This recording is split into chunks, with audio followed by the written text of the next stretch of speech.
दुकानांचा म्हणजे विक्री किती होते इतक्या लेवलचं डिस्कशन असतं त्याचं.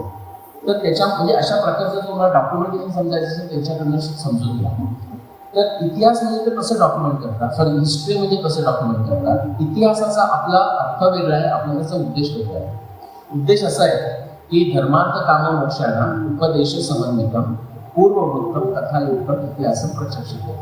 म्हणजे इतिहास ही अशी गोष्ट आहे की एक पूर्वी झालेली घटना त्याचं घेऊन त्याचं आपल्याला सांगण्यात आलं. कथा युक्तम म्हणजे आपल्याला ऐकताना जरा आवड निर्माण झाली पाहिजे. आपण टीव्ही सिरियल बघतो, मूव्ही बघतो. जसं बाजीराव मस्तानीमध्ये आपण जातो आणि आपण ते वाट लावली हे सॉन्ग पण एन्जॉय करतो. बरं, आता प्रत्यक्ष काय बाजीरावानं वाट लावली सॉन्गचा डान्स केला नसेल किंवा काशीबाई नाचल्या नसतील, पण आपण म्हणतो ठीक आहे, ते ठीक आहे. पण आम्हाला त्यामुळे लोकांनी बाजीराव मूव्ही बघितला असं जसं होतं. तशाच प्रकारे एम्बिलिशमेंट असतात, काही इंटरेस्टिंग उपकथा असतात, त्याला उपाख्यान असं म्हणतात. अशा प्रकारे ते सांगितलेलं आहे आणि ते एक मार्गदर्शक असं पुस्तक आहे आपल्याकडे. तो त्याचा उद्देश आहे. म्हणजे आपण रामायण आणि महाभारताच्या अनुषंगाने इतर गोष्टी बोलतो, त्याच्यामागचा उद्देशच तो आहे. इतर गोष्टी आपल्याला समजून घ्यायच्या आहे, आत्ताची परिस्थिती समजून घ्यायची, स्टेटक्राफ्ट समजून घ्यायचे, आपल्या भारताची प्रगती कशी करायची समजून घ्यायची. बऱ्याच जणांना असा प्रश्न पडतो की इतिहासाचा आपल्याला उपयोग काय. म्हणजे आपण मराठीत म्हणतो ना, पुढच्या खेच मागचा शाळा, अशासारखं आहे. आणि सुरुवातीला जर ते दुसऱ्या जर कथाच असतील तर काही त्याचा उपयोग नसतात. म्हणजे हॅरी पॉटरमधून सुद्धा आपण शिकू शकतो. पण हॅरी पॉटरमध्ये प्रत्येक वेळी तुमच्या मनात प्रश्न येणार की ठीक आहे, शिकायला ठीक आहे, पण हे त्या लेखिकेच्या मनातले विचार आहेत. तुम्ही जर महाभारत रामायण बघता तर नुसते त्या लेखकाच्या मनातले विचार नाही, त्याच्यामध्ये त्याचा एक पॉईंट ऑफ व्ह्यू असेल, पण तो खरी परिस्थिती सांगतो. म्हणजे बाबासाहेब पुरंदरे जेव्हा शिवछत्रपतींचं चरित्र लिहितात त्यांच्यामध्ये बाबासाहेब पुरंदरेंचा पॉईंट ऑफ व्ह्यू येतो, पण ते छत्रपतींचंच झालेलं घटना तुम्हाला सांगतात. आता याच्यामध्ये आपल्याकरता हा इतिहास कृषी का त्याचे 2 पॉईंट सांगतो. त्याच्यावर खूप बोलता येईल, त्याच्यावरच पुढे 2 तास बोलता येईल की आपल्याला इतिहास का माहीत पाहिजे. 2 छोटे पॉईंट सांगतो की तुम्हाला जर तुमचा इतिहास माहीत नसेल, तुम्हाला तुमचा वैयक्तिक माणूस आपल्या देशाचा किंवा तुम्ही ज्या सराउंडिंगमध्ये राहता, तुम्हाला ज्याच्या संस्कारामुळे तुमचा देह मनोवृत्ती बनलेली आहे, तर ते असं आहे की तुम्ही एखाद्या झाडाचं पान आहात असं समजा, पण त्या पानाला आपण कोणत्या झाडापासून आलोय माहिती नाही. कसं वाटेल असं बघा, तुम्हाला काही रेफरन्सच नाही, तुम्हाला काही विचारलं तुमच्याकडून काही सांगता येत नाही. हे समजावं हा त्याच्यामागचा उद्देश आहे. आणि मार्गदर्शन व्हावं आता अर्थातच दुसरा उद्देश आहे. आता पुढचा प्रश्न, आपला इतिहास डिस्टॉर्ट का झालेला आहे. आधी किती लोकांना असं वाटतं की आता आपल्याला टेक्स्टबुकमध्ये किंवा युनिव्हर्सिटीमध्ये अकॅडमियामध्ये जो इतिहास आपल्याला शिकवला जातो, सगळं नाही, शिवाजी महाराजांचा डिरेक्शनली योग्य शिकवला जातो असं म्हणता येईल, पण बाकी बऱ्याचशा गोष्टी जे रामायण महाभारत, ओके, बाकीची आपली इन्व्हेजन्स बाहेरची, ब्रिटिशांनी नक्की काय केलं, चांगलं केलं का वाईट केलं, या संबंधी सांगितला जातो. हा जो आपल्याला इतिहास सांगितला जातो, किती लोकांना असं वाटतं की तो डिस्टॉर्टेड आहे. किती लोकांना वाटतं अजिबात डिस्टॉर्टेड नाही, छान आपल्याला इतिहास शिकवला जातो. आता तुम्ही काही लोक घाबरून करणार नाही, उगाच वाद नको असे होऊ शकतो. पण तो डिस्टॉर्ट आहे, म्हणजे सगळंच डिस्टॉर्टेड आहे असं नाही, पण तो डिस्टॉर्टेड का केला हे आपण समजून घेऊया. अनेक कारण आहेत, पण आपण समजा 1000 वर्ष मागे जाऊया तर आपल्याकडे इस्लामिक आक्रमण व्हायला लागले. तर इस्लामिक आक्रमणाच्या काळात सुद्धा त्यांनी जो इतिहास लिहिला, म्हणजे अगदी पारशी काय अरेबिकमध्ये जो लिहिला, त्याच्यात त्यांनी डिस्टॉर्ट नाही केलं. अक्षरशः म्हणजे हे मंदिर तोडलं असंच त्यांनी लिहिलेलं आहे आणि मग त्याला आता त्यानं तोडलं म्हणून ह्याला आता गाझीला किताब द्या असं शिफारस केलेली आहे. म्हणजे त्यांनी सत्य लिहिलं कारण त्यांना त्याच्यात काही हे नव्हतं. त्यानंतर समजा तुम्ही जेव्हा ब्रिटिश आले, विशेषतः ते साधारण वास्को डी गामानंतर आले, नंतर हळूहळू कॉलनीज केल्या, मग पहिल्यांदा बंगालचा ताबा घेतला आणि मग सगळीकडे ताबा करत करत 1857 मध्ये पूर्ण भारताचा कंट्रोल झाला. त्यांनी अभ्यास, जसं मी म्हटलं ना की डॉक्युमेंट छान करतात, ते स्टडी पण चांगले करत होते. फुटबॉल जसं ते करत होते तसं त्यांनी नोटीस केलं की त्यांच्या आधी जरी भारतामध्ये मुस्लिम राजे होते तरी सुद्धा तुम्ही जर मुद्दाम तुम्ही वाचा, मुस्लिम काळातले त्यांच्या जे काही ग्रंथ असतात तेही वाचा, आपल्या लोकांनी लिहिलेले ग्रंथ वाचा. जरी मुस्लिम राजा असतात, कन्वर्जन वगैरे अत्याचार होत होते, पण ते थोडं जरी बाजूला ठेवलं तरी सुद्धा राज्य हिंदूंचं होतं. बरेच वेळा त्यांचे तुम्ही जर बघायला गेला तर प्रधान हिंदू असायचे आणि मग त्यांना ते कन्वर्ट करत जायचे हळूहळू, आमिष वगैरे वगैरे असं करत जायचं. ब्रिटिशांच्या लक्षात आलं 1857 नंतर विशेषतः की त्यांना भारताचा कंट्रोल आहे, जे फिजिकल कंट्रोल होता, पॉवर होता, मिलिटरी होती. पण त्यांच्या लक्षात आलं की हे भारतीय लोक आपल्याला कंट्रोल मान्य करतायत फिजिकल, पण आतून, मनातून आणि बुद्धीतून आपण म्हणजे ब्रिटिश लोक भारतीयांपेक्षा संस्कृती, सभ्यता या दृष्टीनं किंवा रिलिजन म्हणूया या दृष्टीनं सुपिरियर मानतायत का ब्रिटिशांना. तर त्यांच्या लक्षात आलं की असं अजिबात मानत नाही. आणि त्यांना ते लक्षात आलं की आपल्याला या देशावर राज्य करायचं असेल, या देशातल्या टेक्नॉलॉजी आपल्याला घेऊन जायची असेल, इथले रॉ मटेरियल घेऊन जायचं असेल, सगळं टेक्नॉलॉजी विथ सायन्स आणि टेक्नॉलॉजी, आणि परत हे आपल्याला मार्केट प्लेस म्हणून जर हवी असेल तर ही परिस्थिती आपल्याकरता चांगली नाही. म्हणजे बाहेरच्या माणसाला तुम्ही सुपिरियर समजत नसाल तर कशाला विकत घ्या, असं सगळ्या गोष्टीमध्ये होतं. म्हणून त्यांनी जे केलं त्याला आपण आता त्याच्यात काही जात नाही, पण मेकॉल एज्युकेशन वगैरे आपण म्हणतो. त्यांनी ठरवलं की आपण ह्यांना असं करूया की टेस्टमध्ये तो माणूस ब्रिटिश आहे पण दिसायला ब्राऊनच आहे, असं आपण त्याला तयार करूया आणि त्याचं मेंटल इतकं डिस्टॉर्शन करूया की तो पुलीसारखा स्लेव, गुलाम असा तो आपल्या हातामध्ये काम करतो. असं त्यांनी केलं आणि त्यांनी ते अत्यंत सक्सेसफुली केलं. आता त्याच्यावरचं तत्वज्ञान काय, त्यांना माहित होतं, पण जॉर्ज ऑरवेल हा ब्रिटिश ऑथर जो तुम्ही नाव ऐकलं असेल तर त्याने असं म्हटलेलं आहे की एखाद्या समाजाला, एखाद्या देशाच्या लोकांना, एखाद्या समाजाला तुम्हाला जर गुलाम बनवायचं असेल, तुम्ही मराठीत सांगायचं म्हणजे हातातला लोण्याचा गोळ्यासारखं बनवायचं असेल, कसं मॅनिप्युलेट करायचं तर करा, तर फार कठीण नाही आहे. म्हणून त्या लोकांचं त्यांच्या इतिहासाबद्दलचं जे आकलन आहे त्याला नष्ट करा, त्याला डिस्टॉर्ट करा, ट्विस्ट करा, विचित्र करून टाका. एवढं केलं की ते तुमच्या हातात लोण्यासारखे गुलाम बनवून काम करतात. आता 1947 मध्ये ते निघून गेले असं आपण म्हणतो, पण ते निघून गेले जसं इंग्लिशमध्ये म्हणतात ना, masters have gone but the slaves are whipping themselves. तसं आत्ता चालू आहे, सगळीकडे चालू आहे भारतामध्ये. म्हणजे आता मी समजा एखाद्या युनिव्हर्सिटी जातो, माझ्या आधीचा जो वक्ता असतो त्यांना माझं काम माहीत असतं, मला नेहमीच त्यांचं काम माहीत असतं नाही, पण त्यांना माहीत असतं. कारण की बरेच वेळा माझ्याशी म्हणतात की सर मी हे सांगणार आहे माझ्या लेक्चरमध्ये वगैरे असं सांगतात. मी म्हटलं तो आपल्याकडे आपण फाउंडेशन हे सांगा, त्यांचा विचार स्वातंत्र्य तो सांगा, पण तो दुसरा फाउंडेशन त्यांना माहीत नसतो. विचार स्वातंत्र्य बरोबर, पण दुसरा जो आहे की नीतीमध्ये दृढ श्रद्धा, नीतीमध्ये. मग नीतीमध्ये अहिंसा, सत्यम, अस्तेय हे सगळ्या गोष्टी येतात ना, मग त्या सत्याचं काय, पण ते नीती विसरतात.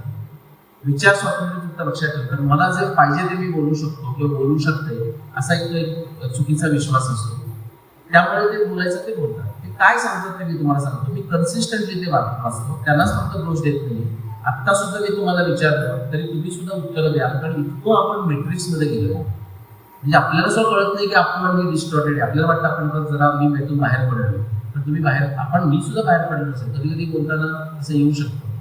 जनरली सांगतात ते असं सांगतात, आत्ता सुद्धा सांगतात, पुण्यातले प्रोफेसर सांगतात की 1700 BC मध्ये ऋग्वेद झाला. 1700 BC, मी 4000 वर्षाच्या आतला, आणि इतक्या कॉन्फिडेंटली सांगतात, तुम्हाला त्यांचा कॉन्फिडन्स आवडतो. चुकीचं सांगतात हा भाग वेगळा, मूर्खपणाचं सांगतात हाही भाग वेगळा. पण असं सांगतात की महाभारत आणि रामायण हे 400 BCच्या आधी एक दिवस नाही, 400 CEच्या नंतर एक दिवस नाही. आश्चर्य वाटलं. आणि मग विचारलं होतं की पुरावा काय, पण तोपर्यंत ते राहिले नाही. त्यांचं लेक्चर झाल्यानंतर ते निघून जातात. म्हणजे हे फक्त त्यांच्याबद्दल म्हणत नाहीये, आपल्या प्रो हिंदू, इंडिक, सनातनी जे इंटलेक्च्युअल्स आहेत त्यांच्यामध्ये सुद्धा मला हा ड्रॉबॅक दिसतो की ते स्वतःच्या अभ्यासाबद्दल बोलतात पण दुसऱ्यांचं ऐकतच नाही. मग तुमचं ज्ञान कसं वाटलं? ओके, सो हा एक आपल्याकडे प्रॉब्लेम आहे, ते आपल्याला थोडंसं फिक्स करायचं आहे. माझं त्या दिवशी नंतर एका ठिकाणी पुण्यातच लेक्चर होतं आणि त्याने सांगितलं 1700 BC नंतर भारताची सिव्हिलायझेशन आणि संस्कृती. आणि मग माझं होतं आणि मी म्हटलं बघा, माझं 1700 BC सोडा, माझं 3000 BCच्या नंतर काही नाहीच आहे माझ्याकडे, मी त्याच्या आधीच बोलणार आहे. म्हणजे दोन जेव्हा एकाच गोष्टीबद्दल व्ह्यू पॉईंट एवढे बाजूला असतात ना, ते तुम्हाला समजायला थोडं सोपं आहे. तुम्ही त्याच्या मागे जाऊन पुरावा बघायचा प्रयत्न करा आणि ठरवा की हे असं दोन एवढे विचित्र अशा का गोष्टी होत आहेत. एक तर मी चुकीचं असेल, तेही चुकीचं असतील, कदाचित मी दोघेही चुकीचं असतो आणि आणखी काहीतरी नवीन असेल, पण हे आम्हाला विचारायचं पॉईंट नाही. बरेच वेळा लोक काय करतात, आता महाभारताचं पण गोष्ट घेऊ, महाभारताच्या ह्याच्यामध्ये साधारण 140च्या आसपास वेगवेगळे संशोधक होते. म्हणजे मागच्या 400 वर्षातले सांगतोय तुम्हाला. छत्रपती शिवाजी महाराजांच्या काळापासून निळकंठ चतुर्दर हे मराठी देशस्थ ब्राह्मण होते पैठणचे, आणि काशीमध्ये जाऊन त्यांनी पहिल्यांदा एकदम सगळा असा संकलित असं महाभारताची एडिशन तयार केली. म्हणजे भांडारकरच्या सारखी पण थोडी वेगळ्या पद्धतीची. सगळे त्यांनी रेफरन्सेस घेऊन एक कॉम्पोजिट एडिशन केली काशीमध्ये. हे त्याचे आपण आभार मानूया त्याच्याकरता आपण देशस्थ लोकांचे आभार मानूया. त्यांनी ती केली आणि त्यांनी त्याचं डेटिंग करायचा प्रयत्न केला आणि तेव्हापासून ते आतापर्यंत चालत आलेले. आणि मग नंतर लोकमान्य टिळक, लेले शास्त्री, शंकर बाळकृष्ण दीक्षित, पावा काणे, ही आपण मराठी नावं सांगतोय, पण भारतामध्ये पूर्वेला, पश्चिमेला, दक्षिणेला, उत्तरेला असे 140 होते. हे 140 लोकांनी 140 वेगवेगळ्या तारखा काढलेल्या आहेत.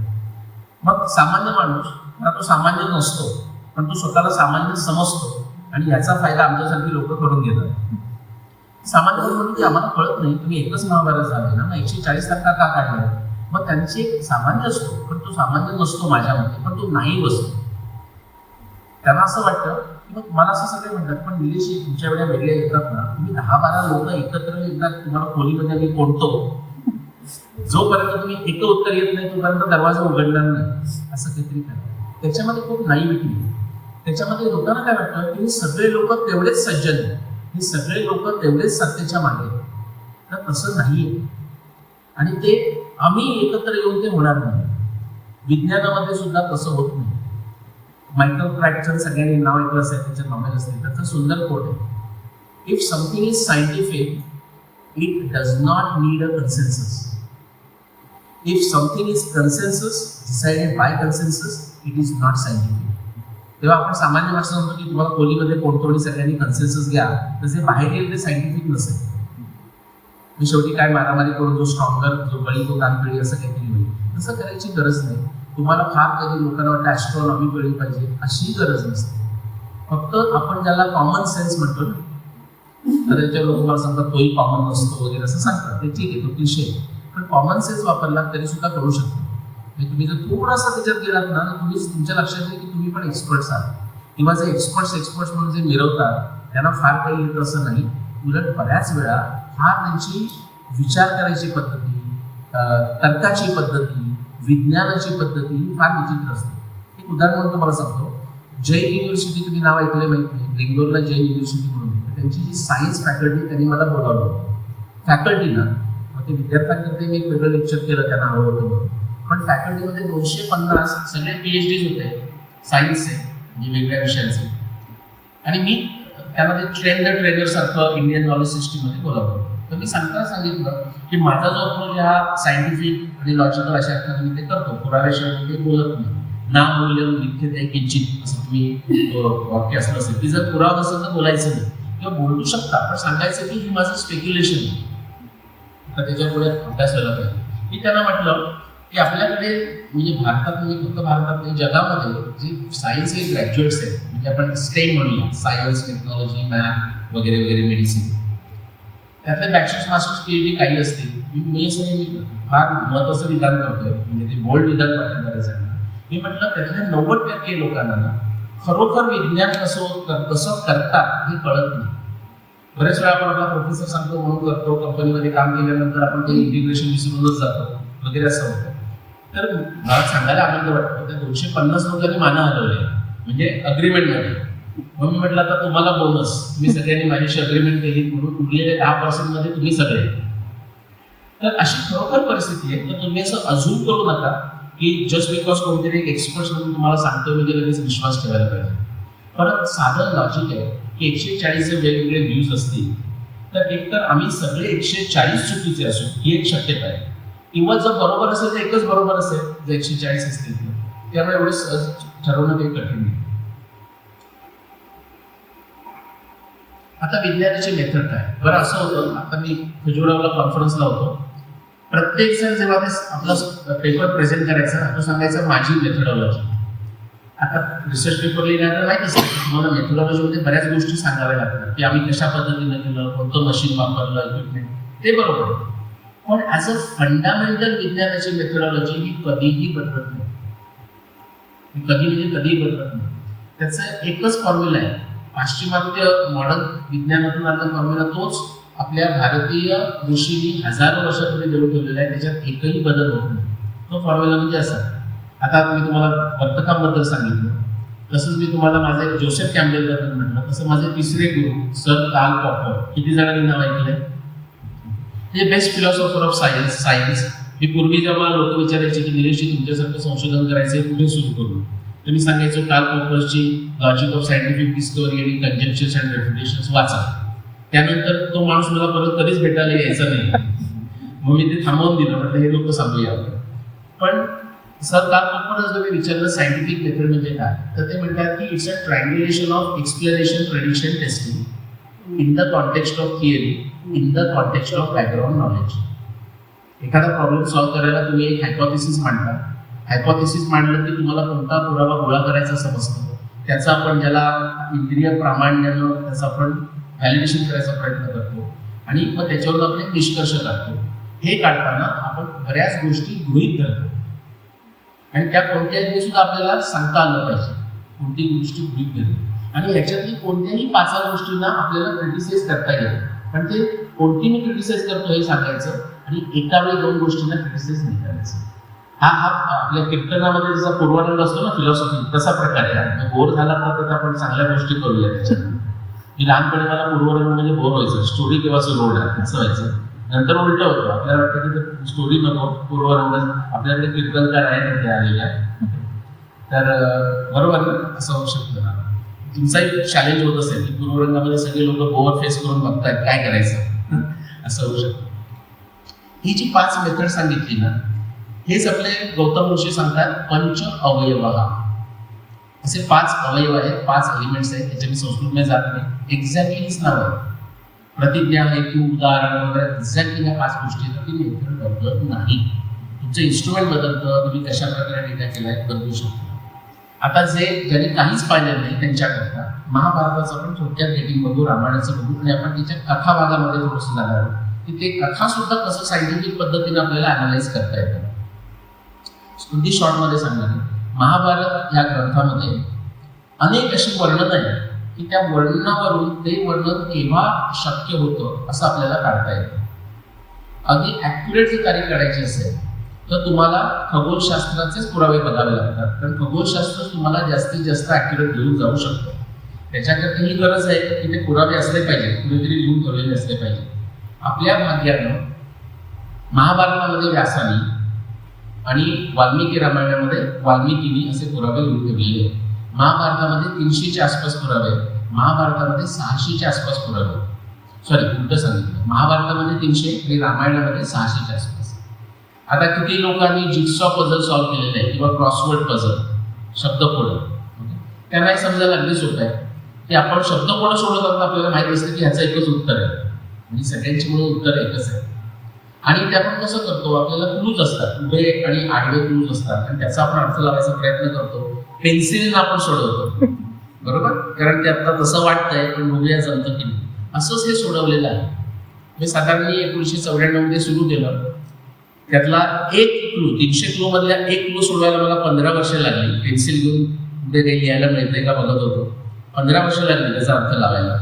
पण तुम्हाला सुद्धा अनुभव असेल शब्द पुढे सोडवताना की काही सुटत नसलं तरी एक जरी शब्द मोठा सुटला की पटापट लागायला लागतं की आता तो आडवा उभा आडवा उभा. तसंच झालं.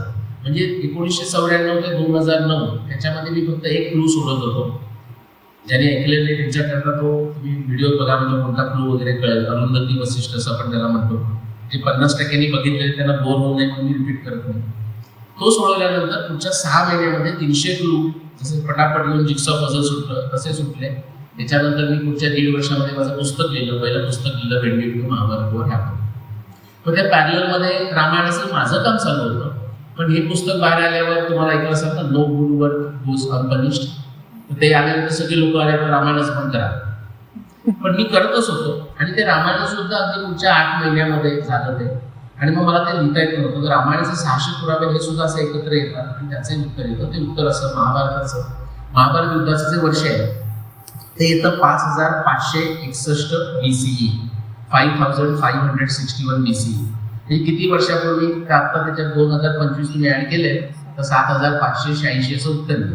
साधारण आपण लक्षात ठेवायला 7500 वर्षापूर्वी असं लक्षात ठेवूया किंवा 7000 वर्षापूर्वी. रामायणाचे सगळे पुरावे एकत्र आणल्यानंतर राम रावण युद्ध हे केव्हा, म्हणजे बाकी सगळे सुद्धा काढता येतात पण मी फक्त तुम्हाला एक युद्ध म्हणून सांगतो. राम रावण युद्ध याचं वर्ष येतं 12209 BC. मी त्याच्यात 2025 ऍड केले तर 14,000 वर्षापूर्वी झालं. आता काही लोकांच्या मध्ये लगेच मनात येणार महाभारताचं नाही एवढं, ते म्हणतात ठीक आहे मागे 2000 प्लस मायनस चालतात आम्हाला, पण रामायण आम्हाला पटत नाही.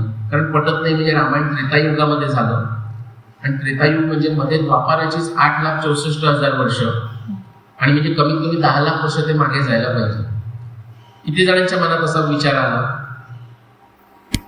तुमच्या बघा सगळे ओल्ड पीपल आर सॉर्टेड. फक्त यंग व्यक्तीच्या तरुण सुंदर मुलीच्या मनात विचार आला की असं कसं होईल, बाकी सगळे सॉर्टेड आहे. तसं नसतं. काही जण विचार हात करत नाही, नंतर याला बघतो असं असतं. त्याच्या मागचं थोडक्यात उत्तर म्हणून परत आपण येणार नाही युगावर म्हणून सांगून टाकतो. तेही मोठं लेक्चर देत नाही, माझे 20 युगावर लेक्चर्स आहेत की हे जे आपण 4,32,000 कलियुगाची, द्वापाराची 8,64,000, त्याच्या पुढची 3 टाइम्स आणि 4 टाइम्स आणि सगळे एकत्र केले तर 4.32 मिलियनचं महायुग असं जे म्हणतो, हा जो नंबर आहे याचा उपयोग फक्त ॲस्ट्रॉनॉमीमध्ये भारतीय खगोलशास्त्रात करण्याकरता केलेला आहे. तो त्याच्यातच केला जातो किंवा त्याच्यातच केला गेला पाहिजे. त्याचा उपयोग इतरत्र कुठेही करणं म्हणजे शुद्ध मूर्खपणा आहे. अनेक लोकांनी तो आपल्या पूर्वजांनी सुद्धा केलेला आहे मागच्या 300, 400, 500, 1000 वर्षामध्ये, पण तो चुकीचा आहे. मी त्या माणसाला मूर्ख म्हणत नाही, कारण ते जे आपल्या समाजामध्ये जे असतं ते आपण वापरतो ना. जोपर्यंत आपल्याला काही दुसरी माहिती मिळत नाही तोपर्यंत आपण 4,32,000 म्हणतो. अशा करता सांगितलं तो बऱ्याच लोकांनी वापरला आहे, पण 2 अगदी मी ज्यांना आदरानं बघतो त्या लोकांनी वापरलेलं आहे. एक म्हणजे मध्वाचार्य, मी ऐकलं असेल उडुपी कृष्ण मंदिर वगैरे म्हणतो, त्यांनी तो पुरावा वापरलेला आहे की असं करू. आणि आपले सगळ्यांचे आवडते समर्थ रामदास स्वामी, ह्याच्यात सुद्धा तुम्ही जर गेलाच, मला वाटतं 6व्या काय म्हणतो त्याला आपण रासपदामध्ये दशक आणि समाज जे काय असेल त्याच्यामध्ये तो आलेला आहे. आणि दासोबत केव्हा लिहिला हे त्यांनी कलियुगाची गणना वापरून केलेलं आहे.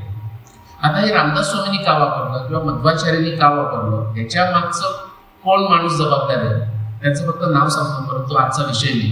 की तुम्ही भास्कराचार्य नाव ऐकलं असेल, त्याच्यात सुद्धा भास्कराचार्य 1 आणि 2 आहे. तर हे जे मी भास्कराचार्य म्हणतोय ते साधारण 600 CE म्हणजे साधारण 1400 वर्षापूर्वी होऊन गेले.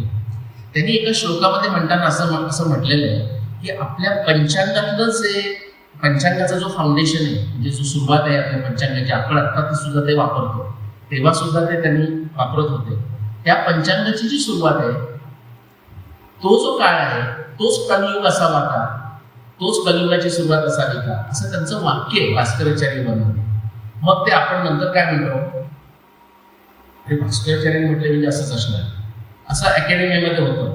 अकॅडमीमध्ये असं होतं की कोणतरी फॉरवर्डचा प्रोफेसर म्हणतो की मला असं वाटतं महाभारत 400 CE मध्ये झालं. 400 CE 1600 वर्षापूर्वी. आता तुम्ही असाल, प्रोफेसर हॉपकिन्स फॉरवर्डचे त्यांनी असं म्हटलेलं आहे.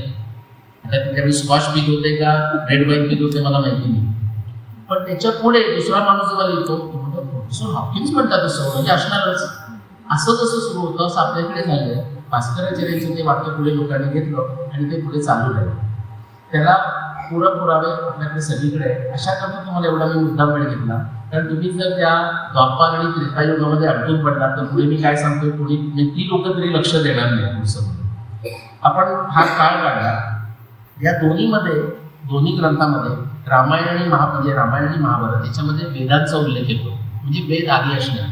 आणि त्याचा सरस्वती नदीची जी वर्णन आहे, रामायणातली वर्णनं, महाभारतातली वर्णनं आणि ऋग्वेदातली वर्णनं, याच्यावर मी असं दाखवून दिलेलं आहे की ऋग्वेद किंवा त्यातले काही पोर्शन हे नक्की 21,000 वर्षाच्या आधीच आहे.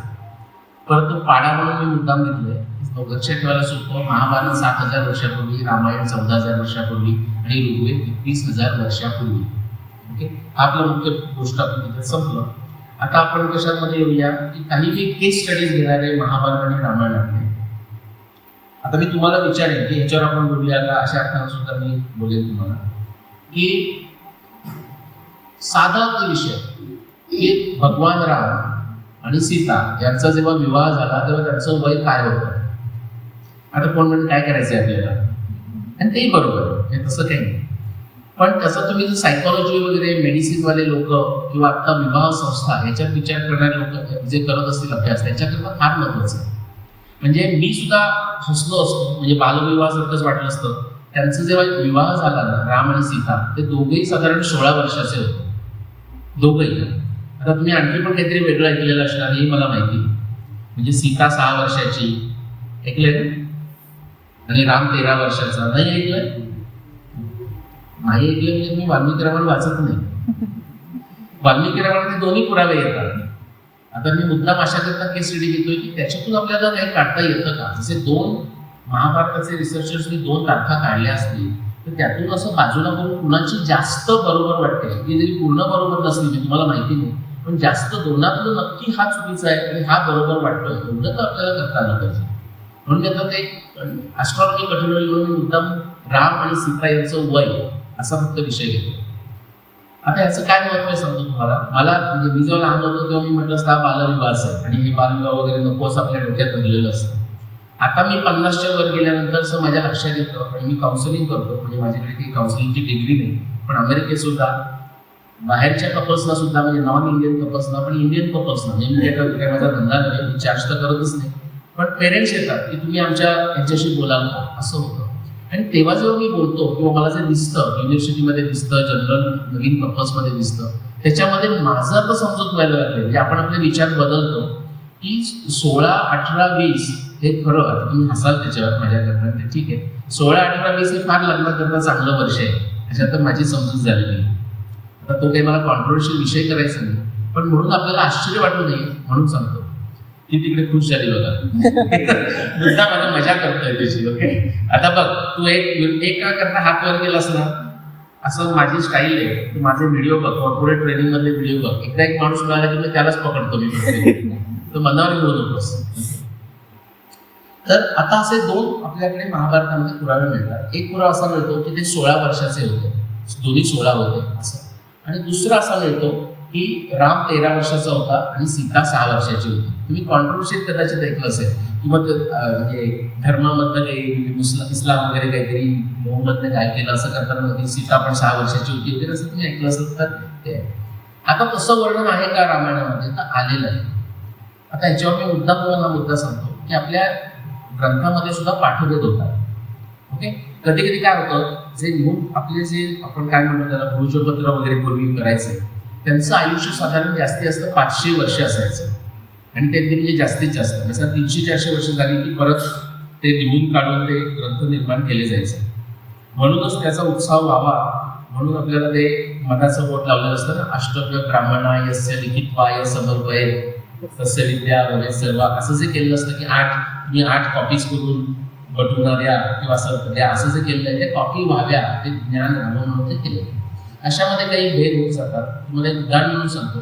काही भेद एखाद्या माणसाला चान्स मिळाला म्हणून मुद्दाम घुसळलेला असू शकतो का, असू शकतो, त्याला आपण इंटरपोलेशन म्हणतो. पण प्रत्येक वेळी इंटरपोलेशन नसतं, मुद्दाम घुसळलेलं नसतं. त्या माणसाच्या स्वतःच्या डोक्यात त्या कल्पना असतात, त्यातलं त्याला ते दिसायला लागतं. म्हणजे आपण म्हणतो ना मनी असं ते स्वप्नी दिसेल, तसं सुद्धा व्हायला लागतं.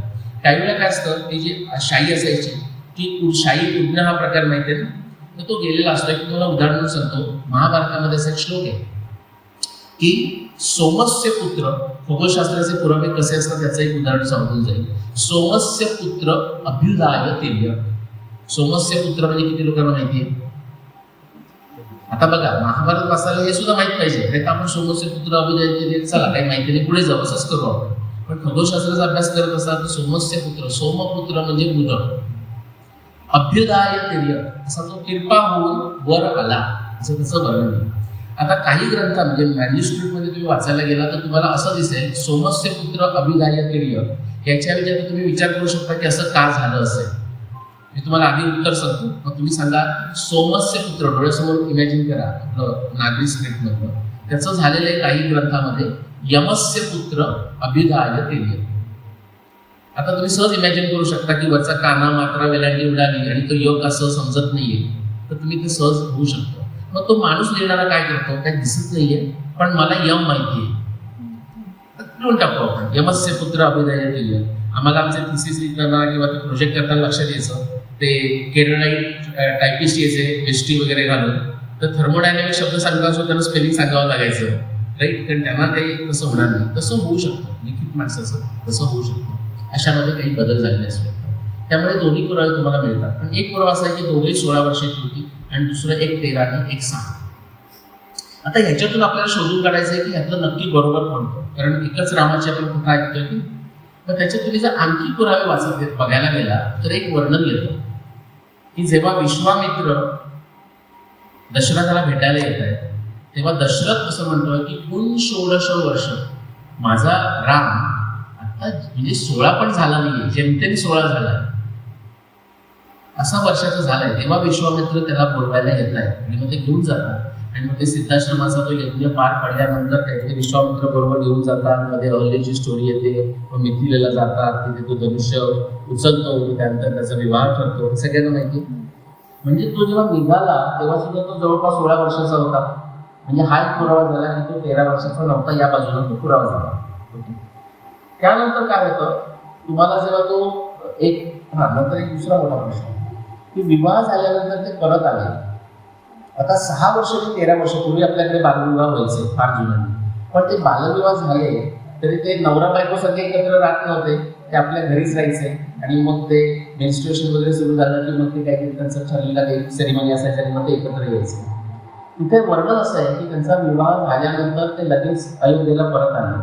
आणि तो जो श्लोक आहे, संस्कृत सांगत बसत नाही, की तो श्लोक असा आहे की हे सगळे 4ही भाऊ आणि त्यांच्या 4ही पत्नी ते आपले म्हणजे कपल्स हे आपापल्या प्रायव्हसी गृहामध्ये राहायला लागले. म्हणजे ते त्या 16 वर्षाच्या आसपासचे ते लोक आहेत. आणखी एक पुरावा सांगतो की जेव्हा नंतर ते अत्रीच्या आश्रमामध्ये जातात सीता, आणि अत्री तिला तिची बायोग्राफी विचारते, त्यावेळी सीता सांगते की पती संयोग सुलभम, म्हणजे पतीशी संयोग होऊ शकतो सुलभ व्हायला असं वय माझं जेव्हा झालं तेव्हा माझ्या पित्याला चिंता व्हायला लागली की आता हिच्याकरता योग्य एक शोधून काढला पाहिजे. म्हणजे हे ती सांगते, म्हणजे 6 वर्षाच्या मुलीला होणार नाही, सगळ्यांच्या लक्षात येत नाही, असं होणार नाही. असं जर तुम्ही जर हिशोब करत गेला तर तुमच्या लक्षात येतं की ते जे दोन्ही जरी त्याच्यात पुरावे असले तरी 16 ह्याचा अर्थ लागतो. ह्याच्याशीच रिलेटेड आणखी एक पुरावा सांगतो की ते विवाह करून आल्यानंतर अयोध्येमध्ये किती काळ राहिले वनवासात जाण्यापूर्वी, त्याच्यामध्ये सुद्धा एक कन्फ्युजन आहे. त्याचे सुद्धा पुरावे तुम्हाला रामायणामध्ये दोन्ही प्रकारचे मिळतात. तुम्ही काय ऐकलं असेल, 25 वर्षाचा तो होता राम आणि सीता 18 वर्षाची जेव्हा ते वनवासात गेले तेव्हा. तर 25 आणि 18 म्हणजे तेच तुम्ही मागे घेऊन गेला तर 13 आणि 6 म्हणजे ते 12 वर्षामध्ये राहिले, असं ते एक अंदाज केलेला आहे त्याच्यामध्ये. असे पुरावे रामायणामध्ये आलेले आहेत, कारण ते कन्सिस्टंटली ते 13 आणि 6 अशा अर्थाचे. पण ते कसं नाही आपल्याला कसं कळायचं फक्त तुम्हाला 2 सांगतो पुरावे. एक तर जेव्हा ते वनवासामध्ये राम जायला निघतो तेव्हा 2 पुरावे आपल्याकडे येतात की असं म्हटलेलं आहे की जन्मापासून कौशल्यामध्ये की आता मी 17 वर्ष वाट बघते की राम युवराज म्हणून केव्हा घोषित होतो आणि आता त्याला वनवासात जावं लागतं. म्हणजे तो 17 वर्षाचा आहे त्यावेळेचा. दुसऱ्या एका तुम्ही एडिशनमध्ये बघितलं तर 18 म्हटलेलं आहे, पण 17 आणि 18 म्हणजे आपण सांगताना सांगतो ना 17 वर्षाचा झाला का 18 म्हणजे मोठा प्रश्न आहे. दुसरा प्रश्न असा की तुम्हाला जर लक्षात असेल कथा की त्यांचे विवाह झाल्यानंतर ते आले आपापल्या क्वार्टर्समध्ये राहायला लागले. त्यानंतर असं वर्णन आहे की भरत आणि शत्रुघ्न आपापल्या पत्नींबरोबर भरताच्या आजोळी म्हणजे केके देशामध्ये गेले, असं सगळ्यांना आठवत आहे, असं वर्णन आहे. आता त्यानंतर पुढचं लक्षात घ्या की रामाचा राज्याभिषेक होणार आहे आणि मग त्यावेळी तो वनवासात जातो तेव्हा भरत आणि शत्रुघ्न अजून परत आलेले नाहीये. आता ह्याची जेव्हा वर्णन येतात तेव्हा बरेच वेळा अशी वर्णन येतात की ते 1 वर्ष मध्ये काळ गेला किंवा काही ऋतूंचा काळ गेला. आता त्याचं 12 वर्ष जर गेली असतील मध्ये तर असं तुम्हाला किती लोकांना पटेल की जर सगळे ते राजपुत्र झालेले ते 12 वर्ष आजोळीच असं झालेलं आहे. सांगायचा मुद्दा असा, आणि मुद्दा मी जास्त चिकित्सा केली पण उद्देश असाच, असे जरी तुम्ही साधे वाचत गेला, कॉमन सेन्स वापरत गेला, दोन्हीकडे टेबल्स करत गेला तरी याची उत्तर काढता येतात तुम्हाला. आता काय तुम्हाला नावं सांगतो थोडीशी, काय ऐकायचं ते तुम्ही सांगा मला. आता आपण अशी केस घेतली कसं कृष्णाची द्वारका, जरासंधाचं राजगृह, भगदत्त किती लोकांनी नाव ऐकलेलं आहे, महाभारतामध्ये युद्ध करणारा राजा, तो कुठून आला होता, मी असं मुद्दाम लिहिले ते भगदत्ताच बगदाद. भगदत्त हा बगदादवरनं आलेला होता. इनफॅक्ट बगदाद हे नाव भगदत्तामुळे आलेलं आहे. किती लोकांना तो शॉक होईल असा विषय आहे. तुम्हाला मी म्हणजे काय म्हणतो 10 4 शोधा असं खूप थोडंसं सांगणार आहे. आत्ता राम आणि सीता यांचा पण त्यांच्या वयाबद्दल बोललो. विश्वा म्हणजे आपण म्हणतो आता सध्या NEP न्यू एज्युकेशन पॉलिसी येते, इंडियन नॉलेज सिस्टम शिकवतोय आपण, एज्युकेशन कसं बदलावं असा विषय चालू आहे. त्याच्यामध्ये विश्वामित्र आणि राम, विश्वामित्रांनी रामाला कसं शिकवलं आणि त्याच्यामध्ये भारतीय पेडागॉजी कशी आहे ती ऋग्वेदात पण तीच आहे, तीच कृष्णाच्या बाबतीमध्ये आहे, ह्याच्यावर आपण बोलू शकतो.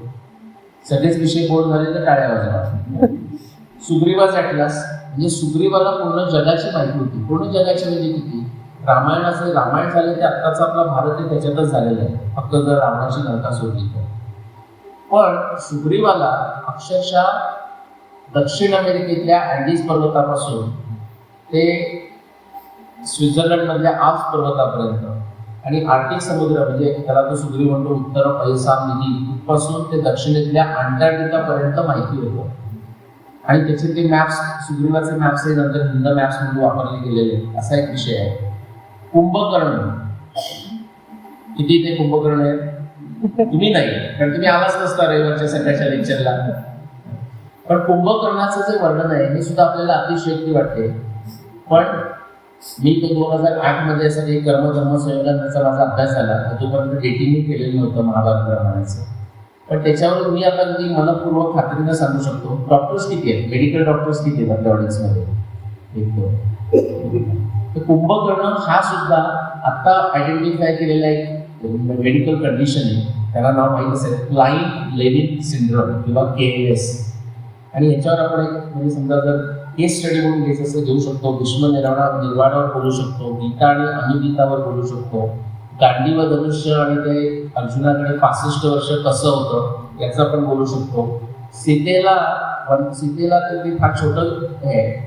आता अमेरिकेमध्ये अजूनही स्त्री प्रेसिडेंट होऊ शकलेली नाही आहे.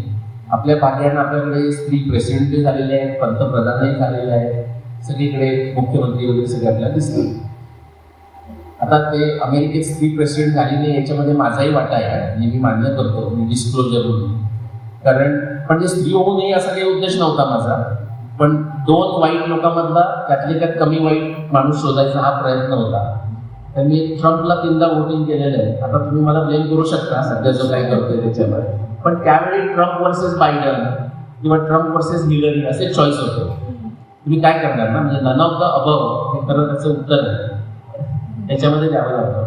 पण त्यांच्याकडे शक्य झालं नाही. ॲक्च्युली ते विरोध असतो. म्हणजे आपल्याकडे सांगतील की आपली सोसायटी मेन शॉविनिस्ट आहे, तिथं ते बोलणार नाही, उदारे दाखवतील, पण आतून विरोध असतो. आता हे तुम्हाला कसं कळतं मी तुम्हाला सांगतो की जर तुम्ही नाही असाल तर तुम्हाला वाटतं समोर तुम्हाला जे काही बोलतात, तर किती लोकांनी अमेरिकेत काम केलेलं आहे त्यांना माहीत असेल की समजा मिक्स क्राऊड आहे, म्हणजे जेंडर मिक्स क्राऊड आहे, ते सगळे व्यवस्थित बोलतात, पण ते गेल्यानंतर जी काही भाषा वापरली जाते ती फक्त पुरुषांना माहीत असते. तुम्हाला असं वाटतं फार पोलाईट आहे का, तसं समजू नका, म्हणजे असं नेसेसरी नसतं.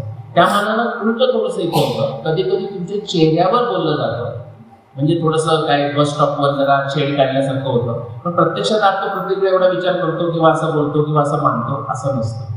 अशावरून एक तुम्हाला सांगितलं की जेव्हा रामाला वनवासात पाठवायची वेळ येते तेव्हा हे म्हणजे माहीत असलं तर तुम्हाला आश्चर्य वाटणार नाही, पण वसिष्ठ सहजपणे सुचवतात की म्हणतात ठीक आहे, मी कैकेयीला म्हणतात, दशरथाला म्हणतात की तुला रामाला वनवासात पाठवायचं आहे ना, पाठव. पण स्त्री म्हणजे पत्नी ही पुरुषाचा आत्मा असते, म्हणून आपण आता सीतेला गादीवर बसवूया आणि सीता राज्यकारभार चालू. त्याचा पुढचा मुद्दा असा की हे जेव्हा तो वसिष्ठ सांगतात तेव्हा कैकेयी किंवा दशरथ सुद्धा त्याला ऑब्जेक्शन घेत नाही, घेऊ शकत नाही, कारण ती इक्ष्वाकू वंशाची ती एक रीत आहे. म्हणजे जिथे न्याय आहे, जिथे सत्य आहे, जिथं तो नीती आहे, तिथे त्याला ऑब्जेक्शन नाही. इतकं की आता आपल्याकडे आता पॉलिटिकल पार्टीज त्यांच्या डायनेस्टीज आपण बघतो, आणि नाही म्हटलं तरी ते काळाच्या ओघामध्ये त्या डायनेस्टीज इन्फिरियर होत जातात त्यांच्या.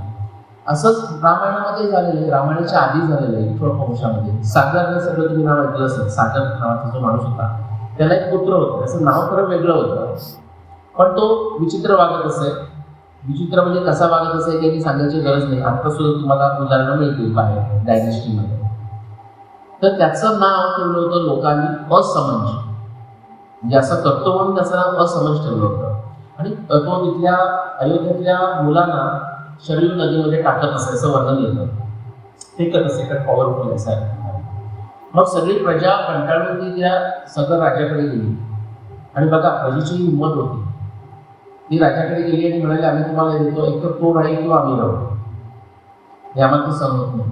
तर सदर राजानं काय निर्णय घेतला हे इंटरेस्टिंग आहे. सदर राजानं आपल्या मुलाला असमजला ऑस्ट्रोसाइज केलं, म्हणजे राज्यातून तू निघून जा म्हणून सांगितलं. म्हणजे प्रत्येक वेळी लोकशाहीच योग्य आहे असं नाही. जर राज्य जो करणारा जर चांगला असेल तर त्याच्यामध्ये तसे तुम्हाला होऊ शकतं. अशा तुम्हाला अशा बारीक बारीक गोष्टी मिळू शकतात. मी तुम्हाला थोडेसे विषय सांगितले, त्यातला काही कुणाला एक त्याच्यावर मी बोलावं असं वाटतंय? दोघांचं एकच बघा, एनईपी मध्ये इंटरेस्ट आहे. विश्वामित्र आणि राम, आणि आपण आणखी थोडेसे सब्जेक्ट घेऊ. विश्वामित्र आणि राम आणि यांचं शिक्षण कसं झालं अशा अर्थाने तोच संदर्भ घेऊन मी आणखी आपल्या जेव्हा त्या रामायणावर अनेक ग्रंथ लिहिले जातात त्याच्यात बदल कसे होतात, म्हणजे बदल आपल्याला का समजून घेतले पाहिजे ते पण सांगतो. त्याच्यात थोडंसं आधी ऋग्वेदावर मी विसरलो होतो, परत मला मुद्दा सांगा की आपल्या ऋग्वेदामध्ये सुद्धा ना शिक्षण कसं द्यावं, शिक्षकाची भूमिका काय, विद्यार्थ्याची भूमिका काय, आणि नक्की एकमेकांनी काय करायचं याचं एक सुंदर अनेक आहे. पण मी एक फक्त तुम्हाला पुढच्या म्हणून दाखवणार आहे त्याच्यामध्ये. म्हणजे 8.44.16 म्हणजे 8वं मंडळ 44 सूक्त आणि त्यातली 16वी रुचा. ओम त्वन्नो अस्या अमते ऋतक्षुदो अभिशस्ते रवस्वती त्वन्न उती तव चित्रया दिया शिक्षा शचिष्ठ धातुवित. आता जसं आपण म्हणतो की एखाद्या सूक्त किंवा रुचा किंवा श्लोकाचा अर्थ लावायचा आहे तर तो आपण आध्यात्मिक, आदिभौतिक, आदिदैविक अशा वेगवेगळ्या याने लावू शकतो. अगदी साधा त्याचा अर्थ असा आहे की ऋषी इंद्राची स्तुती करतोय. ज्याला त्याचा अर्थ वेगळा लावून घ्यायचा नाही त्याने काय करायचे, हात जोडायचे, फुलं अर्पण करायचे, डोळे बंद करायचे आणि म्हणायचं, त्याचा इफेक्ट होणार तुम्हाला. पण त्याच्या पुढे जायचं असेल तर असं म्हटलेलं आहे की हे इंद्रा, तू आम्हाला आमच्या ज्या काही मागण्या आहेत, बेसिक मागण्या आहेत, म्हणजे रोटी कपडा मकान आपण म्हणतो ना, तशा आमच्या बेसिक मागण्या आहेत त्या आम्हाला पूर्ण करण्याकरता आम्हाला मदत कर. पण मदत कशी मागितली आहे? रॅशनिंगचं महिन्याला धान्य ते असं नाही मागितलं. असं म्हटलंय की यू क्रिएट अ वेब, तन्न कृती म्हणजे वेब, असं एक वेब तयार करा की ज्याच्यामध्ये आम्हाला जे स्किल्स पाहिजे, म्हणजे आपण 64 कला म्हणतो ना, तशा प्रकारच्या कलांचं तू आमच्याकरता निर्माण कर आणि तू आमचा मार्गदर्शक, गातुवित, पाथ फाइंडर, मार्गदर्शक, कोच असं बन. आमच्याकडे तुझं वेब तयार कर, ते शिकायचं आमचा जॉब आहे. आणि आम्हाला कशा करता? ओम तन्नो अस्या अमती क्षुधा अभिशस्तु. अमती म्हणजे आपल्या मनाचं बद्दल म्हटलेलं आहे की आपलं मन जे वाईट विचार करतं, अमती आपल्याला सगळ्यांना कळतं. तर आमचे जे वाईट विचार आहे ते दूर झाले, याच्याकरता असे काही आम्हाला काही गोष्टी दे की ज्याचा अभ्यास करून आम्हाला करता येईल. क्षुधा, आता क्षुधा ही जनरल अर्थ नाही, म्हणजे पोटाची क्षुधा आहे, संपत्तीची क्षुधा आहे, घराची क्षुधा आहे, गाडीची क्षुधा आहे, ज्या ज्या काही व्हेकेशनची क्षुधा आहे, या ज्या काही गोष्टी आहेत त्याच्याकरता आम्हाला जे काही रिसोर्सेस पाहिजे ते देण्याकरता आम्हाला स्किल दे. ते रिसोर्सेस दे म्हणत नाही, म्हणजे स्वित्झर्लंडचं मला पॅकेजेस द्या म्हणत नाही आहेत. असं जे आहे की ज्याच्यामुळे मी ते कमवू शकेल. आणि अभिशस्तू याचा लिटरल अर्थ असा की शाप म्हणतो आपण किंवा कर्स, पण त्याचा असा अर्थ की आपण जर आपल्याला काही तब्येत चांगली दिसली तर आपण म्हणतो काय झालं माहित नाही, कुणाचं दृष्ट लागली असं आपण म्हणतो ना, तसं. पण अभिशस्तू म्हणजे माझी तब्येत चांगली राहू दे, माझं हेल्दी राहू दे, याच्याकरताचं वर्णन करतो. त्याच्यामध्ये आपल्याला काय मागितलंय बघा, अमती म्हणजे बुद्धीची शक्ती मागितलेली आहे, विचाराची शक्ती मागितलेली आहे. क्षुधा म्हणजे आपण प्रोडक्शन म्हणूया, तयार करण्याची शक्ती मागितलेली आहे. आणि अभिशस्तू म्हणजे आपण कसं हेल्दी राहावं, कसं आरोग्यकारक राहावं याची शक्ती मागितलेली आहे.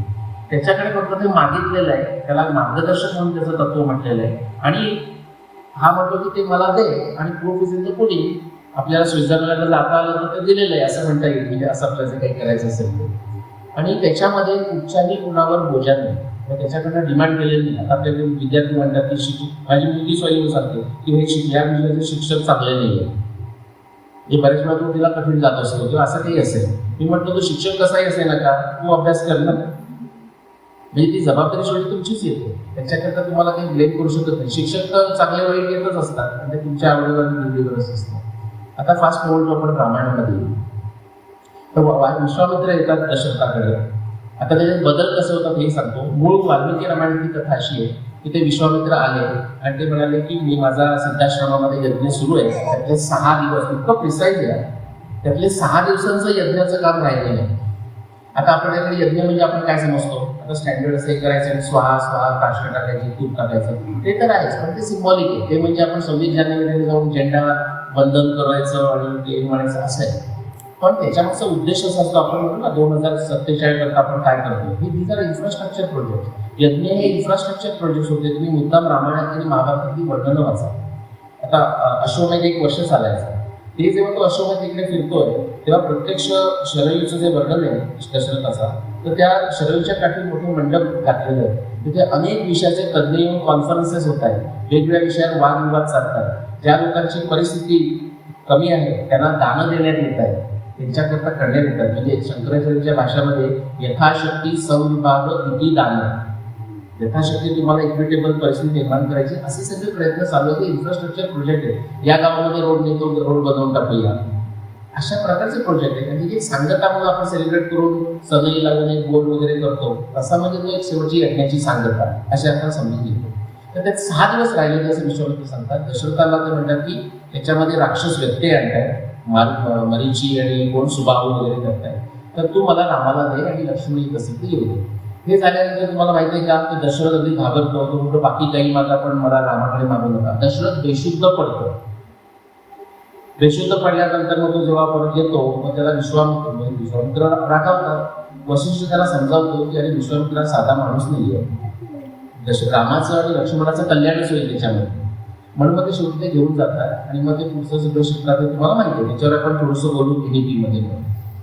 पण हाच प्रसंग जेव्हा तुलसीदास सांगतात, तर एवढे त्याच्यात अनेक श्लोक गेलेले आहेत. तुलसीदास एका श्लोकामध्ये किंवा ते चौपाई दुपाई जे काय असेल त्याच्यात ते आटकून टाकतात. कारण तुलसीदासांना असं काही भांडण व्हायला आवडत नाही, कारण तो भक्ती रसामध्ये त्याला सगळं सांगायचं. हे आपल्याला समजून घेतलं पाहिजे. तुलसीदास वाचा, अत्यंत उत्तम ग्रंथ आहे तो. पण तुम्हाला समजलं पाहिजे की तो ऐतिहासिकदृष्ट्या प्रत्येक वेळी बरोबर आहे असं नाही. त्यामुळे ऐतिहासिकदृष्ट्या जे तुम्हाला समजून घ्यायचं आहे, पूर्वोत्तम कथायुक्तम किंवा उपदेश समन्वित, ते तुम्हाला जर समजून घ्यायचं असेल रामायणातलं, तर त्याच्याकरता तुलसीदासांच्या रामचरित्र मानसचा उपयोग होणार, तो भक्तीकरता उपयोग. तर त्याच्यामध्ये तुलसीदासांनी कसं केलंय माहिती आहे, एवढं सगळं भांडण झालं, विश्वामित्र रागावले, वसिष्ठांनी समजून घातली आणि दशरथ बेशुद्ध पडणे काही नाही. मला तो शोभा येत नाही, पण कसं आहे की विश्वामित्र आले दशरथाकडे आणि त्यांनी राम मागितला. दशरथाला अति आनंद झाला आणि तो म्हणाला घेऊन जा मला. 2 ओळीमध्ये ते आटकलेले. आणखी काही तुम्हाला आता आपला ऑडियन्स चांगला आहे म्हणजे इंटेलिजंट आणि मॅच्युअर आहे, मला बरं वाटेल तसं, तर त्याच्याकरता आणखी काही सांगतो की कसे बदल होत जातात. शबरीची बोरं सगळ्यांना माहिती आहे, तुम्हाला माहिती असेल तर आपण गीत रामायणामध्ये सुद्धा ऐकलेलं आहे. शबरीची बोरं ही वाल्मिकी रामायणामध्ये नाही. शबरी ही स्वतः महान साध्वी होती, मातंग ऋषीची ती शिष्य आहे आणि तिने रामाचा सत्कार केला, हे सगळं बरोबर आहे. आणि तिलाही ती वाटपत होती, त्याच्यानंतर तिने आपला देह संपवला. त्याच्यामध्ये बोरं वगैरे काही नाही, काही नाही. मग काही नाही म्हणजे मग ते तुलसीदास आणि बाकीची जी रामायण आहे त्याच्यामध्ये वर्णन होते. एक फार तुम्हाला इंटरेस्टिंग प्रसंग सांगतो. जेव्हा मी ऐकला तो मला तो फार प्रोव्होकेटिव्ह वाटला, म्हणून तुम्हाला सांगतो. कदाचित माहीत असेल एकनाथी रामायण किती, भावार्थ रामायण किती लोकांनी वाचलं. आता हे वाचलं असेल तर सांगतो की एकनाथ ही जर तुम्हाला पर्सनॅलिटी कळली पाहिजे ही कथा सांगायची, नाही तर तुम्ही एकनाथाला ॲटेच करा, मलाही ॲटेच करा, ही कथा का सांगतोय म्हणून. की एकनाथ ही जर व्यक्तिमत्व तुम्हाला माहित असेल तर ते सगळ्यात मोस्ट सोबर व्यक्तिमत्व आहे. तुकारामही रागावतो. तुकारामही म्हणतो व्हावे अधमासी अधम आणि भले तरी देऊ कासेची लंगोटी नाठाळाचे माती हाणीकाठी, पण तुम्हाला एकनाथाच्या मध्ये नाही मिळत. आता ह्या एकनाथाने भावार्थ रामायणामध्ये एक सांगितलेला प्रसंग सांगतो, जो मी पहिल्यांदा म्हणजे कॅनडामध्ये वाचला आणि आय वॉज शॉक. ते एकनाथी रामायण शॉक कसं मागवलं सांगतो. मला त्या लायब्ररीमध्ये गेल्यानंतर त्यांनी सांगितलं की आमची लायब्ररी अशी काम करते, कुठचंही जगातलं पुस्तक तुम्हाला हवं असलं तर फक्त त्याचं नाव सांगा, पब्लिशर सांगा, आम्ही आणून देतो तुम्हाला. म्हटलं आपण एक्सपेरिमेंट करून बघू. तर मी भावार्थ रामायण ऐकलं होतं, पण कसं काय मला माहित नव्हतं. हे 91ची गोष्ट सांगतो मी. म्हटलं भावार्थ रामायणाचं एकनाथाने लिहिलेलं आहे मराठीमध्ये.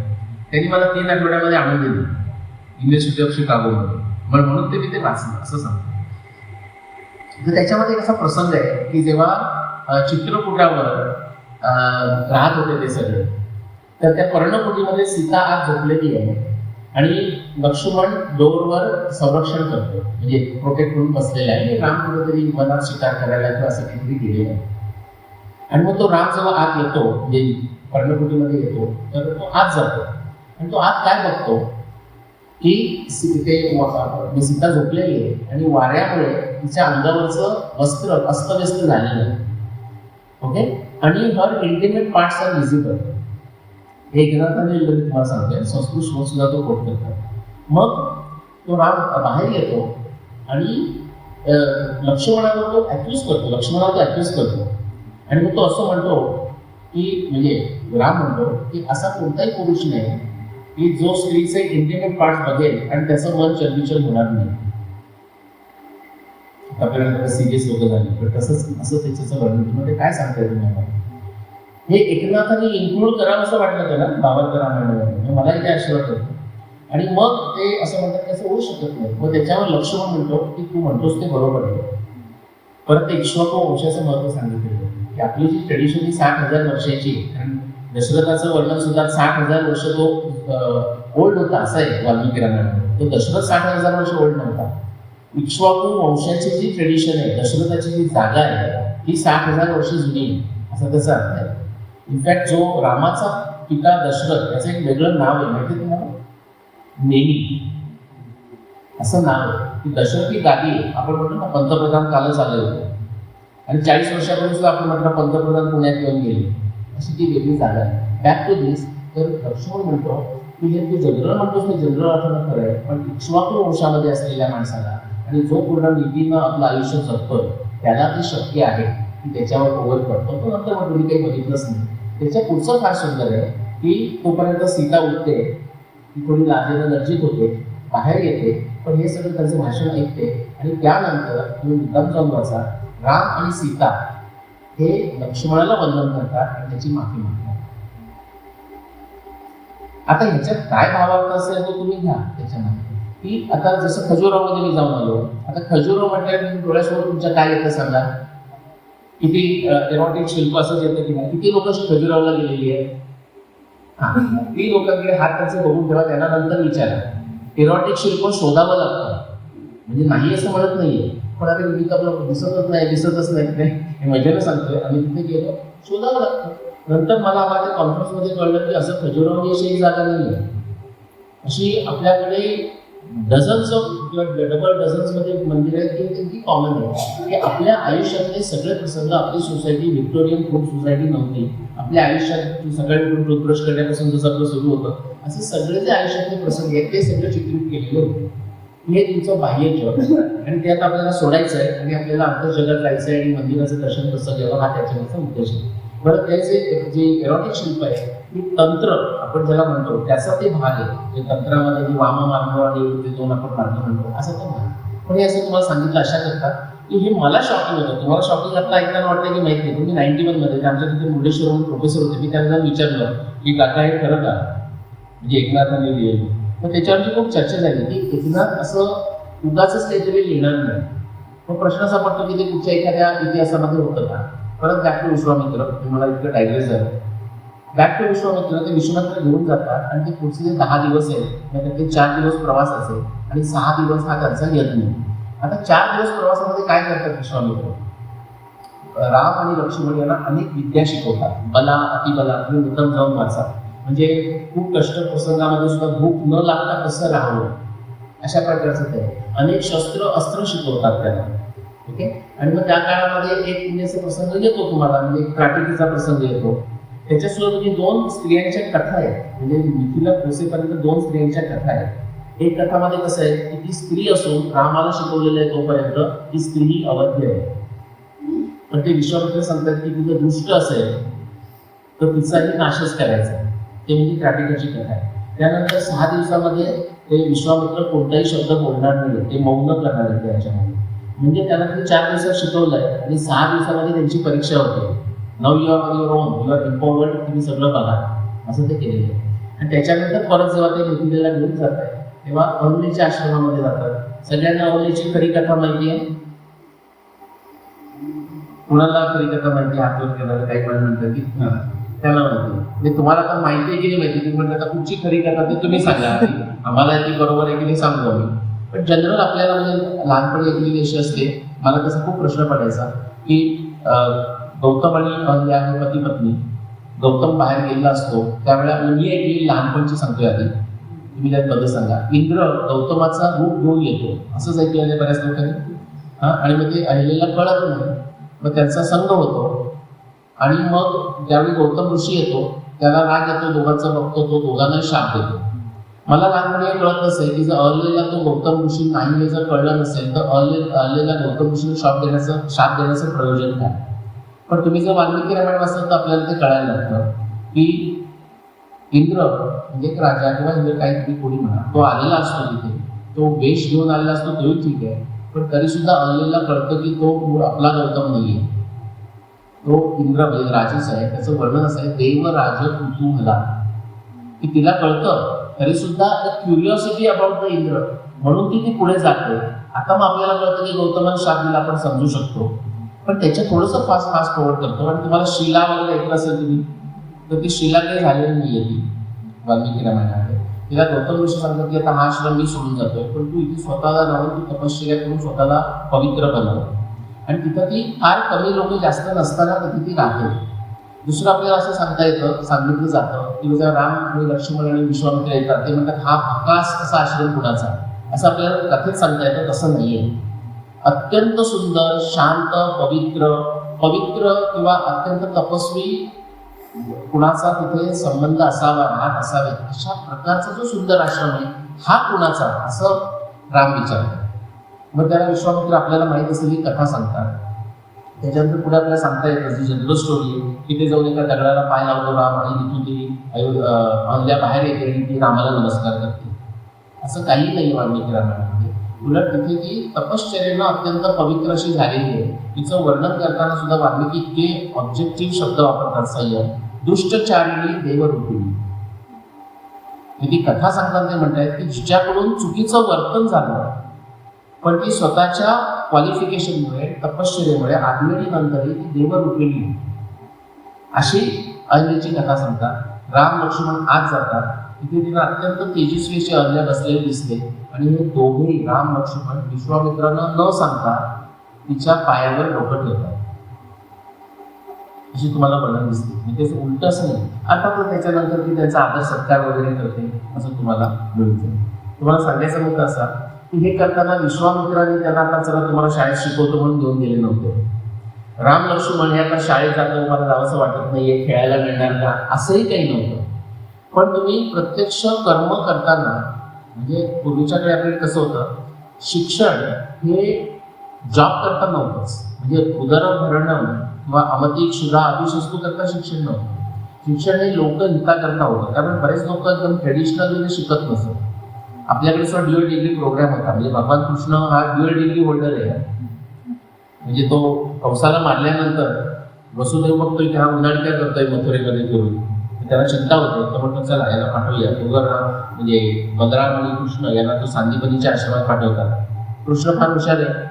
तो सगळ्यात अल्प काळामध्ये हरिवंशामध्ये म्हणून येतं, अहोरात्र अभ्यास करत, म्हणजे आपल्या इंजिनिअरिंग लोकांसारखं म्हणूया, फक्त इंजिनिअरिंग मेडिकलही करतात, अहोरात्र अभ्यास सगळेच करतात. अहोरात्र अभ्यास करत अगदी अल्प काळामध्ये 64 कलांची त्यांनी संपादन केले आणि मग त्यांना डिग्री देऊन टाकली दोन्हीमध्ये. म्हणजे लाकडं पण तोडत होता, गुरांचंही बघत होता, सगळंच करत होता, म्हणून डबल डिग्री, व्रतस्नातक आणि विद्यास्नातक. पण या प्रथा होत्या ज्याचं गणितामध्ये लक्ष नाही, इंग्लिशमध्ये फेल होतो हल्लीच्या काळात सांगायचं वगैरे, असं जर असेल तर ते म्हणायचं ठीक आहे आपण तुला व्रतस्नातक देऊ, वेळेवर उठतोस की नाही, सांगितलेलं काम जसं आहे तसं करतोस की नाही, प्रोग्राम करतोस की नाही. ते लोक ऍडमिनिस्ट्रेशनमध्ये खूप चांगलं करू शकतात. 30 लोक IAS ऑफिसर्स होतात. म्हणजे सांगितलं त्याला जर एक्झिक्यूट करायचं, मी मजेनं म्हणतो. माझे भरपूर IAS ऑफिसर मित्र आहेत, म्हणजे असं काही. आपल्या सुधीर रामानंद माझे क्लासमेट IPS आहेत तिथले. तर असं व्रतस्नातक आणि ज्याला इच्छा असेल त्याला विद्यास्नातक अशा प्रकारचं केलं होतं. पण हे करताना अप्रेंटिस होते, रोज ते कामं करत होते. विनोबाने सुद्धा म्हटलेलं आहे की तुम्हाला खरं काय 8 तास असं शिक्षणाची गरज नाही, बाकी काम करावं 1-2 तासामध्ये तुमचं शिक्षण होऊ शकतं. जे होम स्कूलिंग करत असतील ना, म्हणजे माझ्या ओळखीच्या ओकडे म्हणून आहेत, श्रेया ओकडे, ते बेंगलोरला त्यांच्या मुलांना होम स्कूलिंग करतात. आणि अमेरिकेत ते माझ्या ओळखीचे बरेच माझे कलिग्स आहेत की ते होम स्कूलिंग करतात. ते म्हणतात जे काही सगळं क्लासमध्ये शिकवलं जातं वर्षभरामध्ये वगैरे ते सकाळी म्हणजे माझा मित्र जर्मायस मेड्रा म्हणून आहे, आम्ही वेस्टर्न मध्ये राहतो. तो म्हणतो आम्ही आमच्या 3 मुलांचं एका तासात करतो.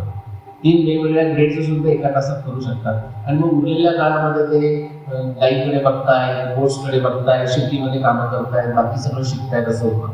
श्रेया ओळीची मुलं सुद्धा सकाळी 2 तासामध्ये त्यांचा अभ्यास सगळं होऊन जातो.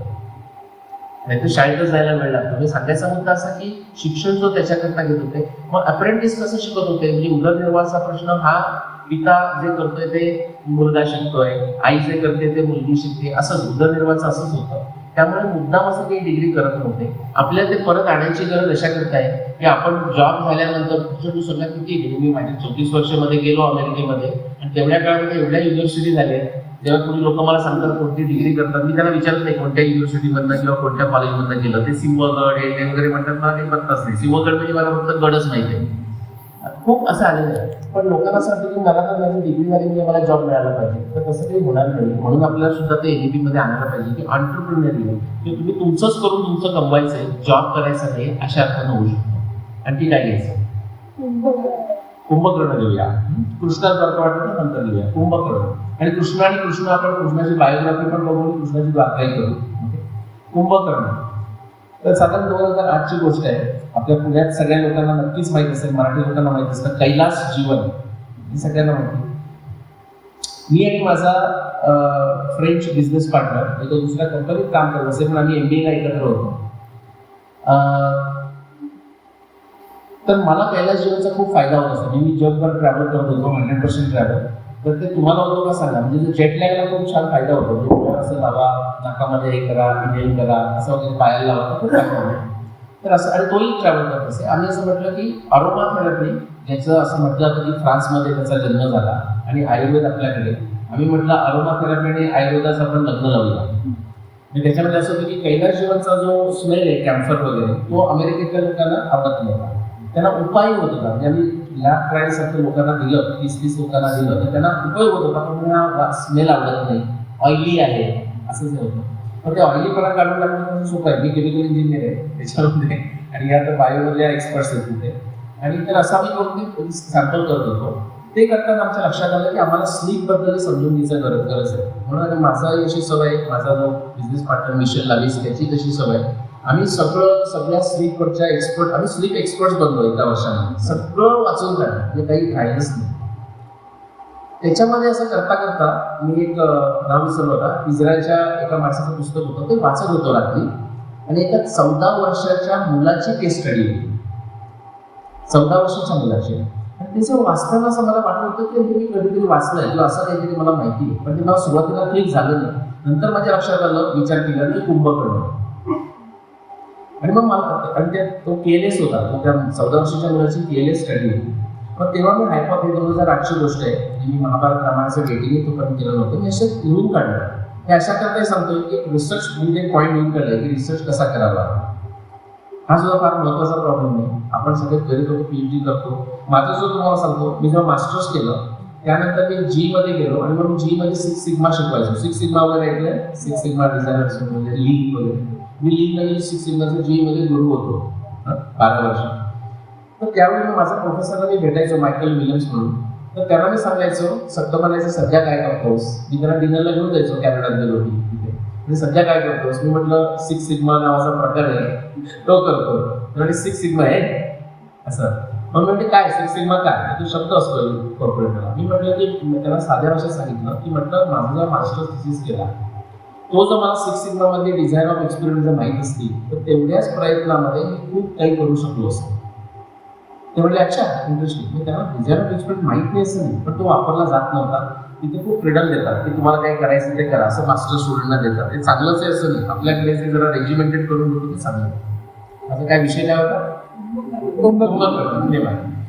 धन्यवाद. असंच डायग्रेस होतो म्हणजे. तर ते कुंभकर्णाचं मी असं हायपोथेसिस केलं, असं करावं. म्हणजे आपण संशोधन करण्यापूर्वी आधी हायपोथेसिस देऊन ठेवावं. त्यामुळे होतं काय, आपला आत्मविश्वास वाढत जातो हायपोथेसिस मधला.